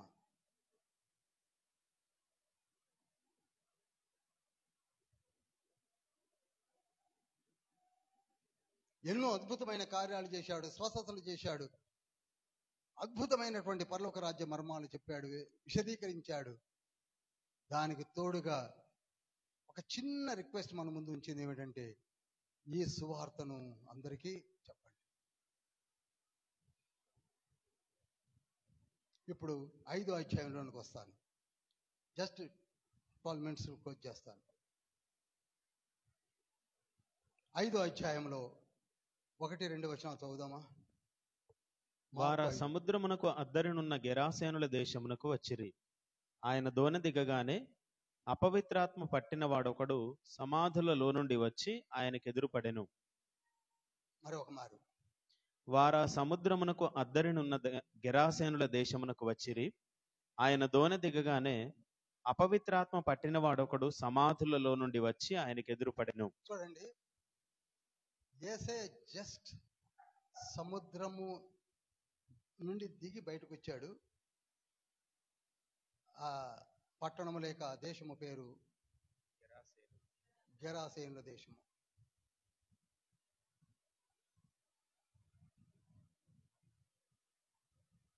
నిజానికి అది గదరేయుల దేశం. ఏ దేశం అండి? గదరేయుల దేశం అనగా గాదు గోత్రికులు ఉండే ప్రాంతము. గెరాసీయుల దేశమన్నా గదరీయుల దేశమన్నా ఒకటే. మత్తయి సువార్తలో ఉంటుంది గదరీయుల దేశమని, గెరాసీయుల దేశమని మార్కులో. ఇవి రెండు కూడా ఒకటే. అక్కడ ఎవరుంటారు? ఆ ప్రాంతం ఎవరిదండి? స్వాస్థ్యము యెహోషువ చీట్లు వేసి ఇచ్చిన ప్రాంతం ఎవరిదండి? అది గాదీయులు. గాదు. ఎవరైనా చెప్పగలరా గాదు తల్లి పేరు? చెప్పండి. జిల్పా. గాదు ఆషేరులు జిల్పాకు పుట్టారు.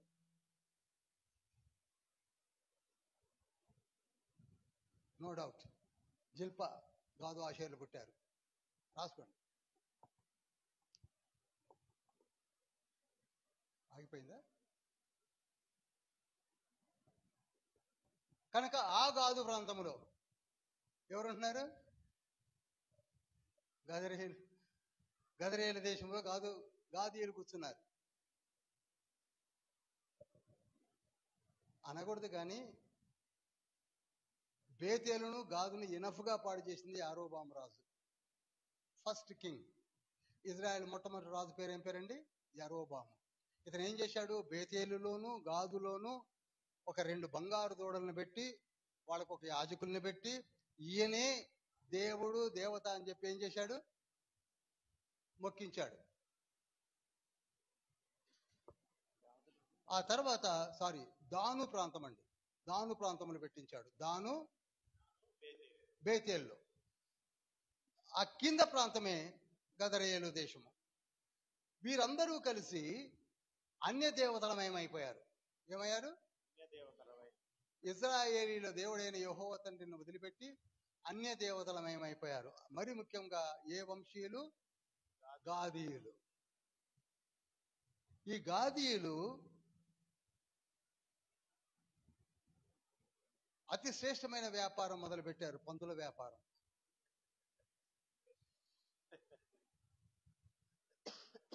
అసలు ఇజ్రాయేలీలకు హేయమైనది ఏమిటండి? చెప్పరేమండి? ఇప్పటికీ నన్ను అప్పుడప్పుడు అడుగుతారు, ఏమండి నేను పంది మాంసం తినొచ్చా అని. అంటే అంత టేస్టీగా ఉంటుందేమో.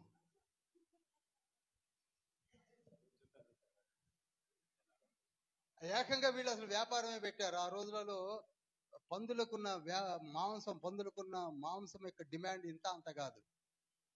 అందుకే గాదీయులు ఏ వ్యాపారంలో పడ్డారు? అందుకే యెషయా గ్రంథం 65:4 పందుల మాంసము తినేవారంటే నాకు అసహ్యం అన్నాడు అక్కడ. కానీ మనోళ్ళు ఏం చేస్తున్నారు? తినడమే కాదు, వ్యాపారమే చేసుకుంటున్నారు. ఇప్పుడు నాకు తెలియదు కానీ ఒకప్పుడు కొత్తగూడెంలో పంచాయతీ సమితి దగ్గర, ఆఫీస్ దగ్గర గన్నవరము పంది మాంసము ప్రతి ఆదివారం నాడు మార్నింగ్ 8 నుంచి మధ్యాహ్నం 1 గంట దాకా అమ్ముడు. పెద్ద క్యూ అండి అక్కడ. పోస్ట్ ఆఫీస్ సెంటర్లో అక్కడ ఉన్నంత క్యూ ఇంకెక్కడా ఉండదు. ఇప్పుడు లేదులేండి, ఇప్పుడు కనపట్లేదు. ఇప్పుడు ఎక్కడో సంత దగ్గరికి వెళ్ళిపోయింది. కనుక పంది మాంసం అంటే ఎంత టేస్ట్ చూసారా? ఆ పంది మాంసపు వ్యాపారం ఎవరు చేస్తున్నారు ఇప్పుడు? గాదీయులు.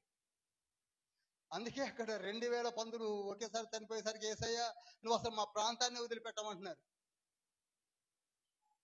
ఈ వివరణ వచ్చే వారం చెప్తాను, సమయం అయిపోయింది నాది.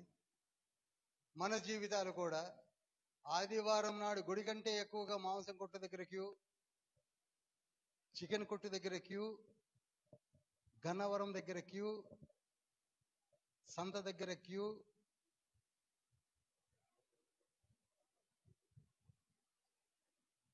అందుకే ప్రభు ఆశ్చర్యపోయాడు. అసలు ప్రాంతాన్ని చూసి ఆశ్చర్యపోయాడు. 5వ అధ్యాయం మీరు బాగా చదవండి. ఆశ్చర్యపోయాడు. దాను మొదలుకొని బేతేలు వరకు కూడా పూర్తిగా నాశనం చేసింది ఆ రూపం. అందుకే తండ్రి అంత ముందుగా దాన్ని కొట్టిపారేశాడు. ఇజ్రాయెల్ దేశం ఎప్పుడు కొట్టబడింది ఎవరైనా చెప్పగలరా? 740. ఎవరా రాజు? షల్మానేషర్ 5 అష్షూరు రాజు సర్గోను అనే సేనాపతితో వచ్చి కొట్టిపారేశాడు. మనమైన దేవునికి దూరంగా ఉన్నట్లయితే దేవుని యొక్క కృప కొంతవరకే, దేవుని ప్రేమ కొంతవరకే. సహించి సహించి సహించి ఎవరైనా అంతే. అందరం లేచి నిలబడదాం.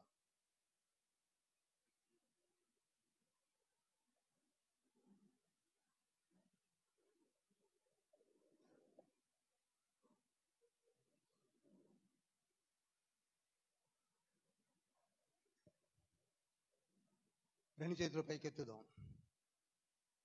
ప్రభు మనతో మాట్లాడిన ప్రతి మాట ఒకసారి మననం చేసుకుందాం. చాలా సీరియస్గా భక్తి శ్రద్ధలతో పరమ వైపు మీ కన్నులను ఎత్తండి.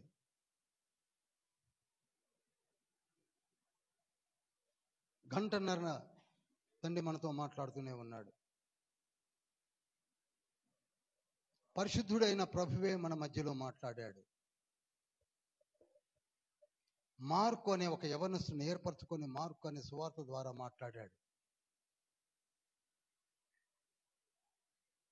మనం ఎక్కడున్నామో ఒక్కసారి ఆలోచించుకోవాలి.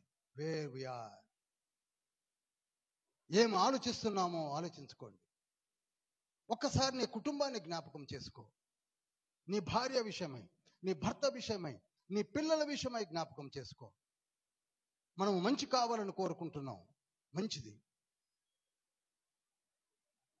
సమస్తమును అనుగ్రహించి దీవించే తండ్రి వైపు ఎందుకు చూడలేకపోతున్నాం? ఎందుకు దూరంగా జీవిస్తున్నాం? నీ తండ్రికి దూరంగా ఎందుకు జీవించాలని కోరుకుంటున్నావు? ఆయన 2 చేతులు చాచి మరీ పిలుస్తున్నాడు కదా.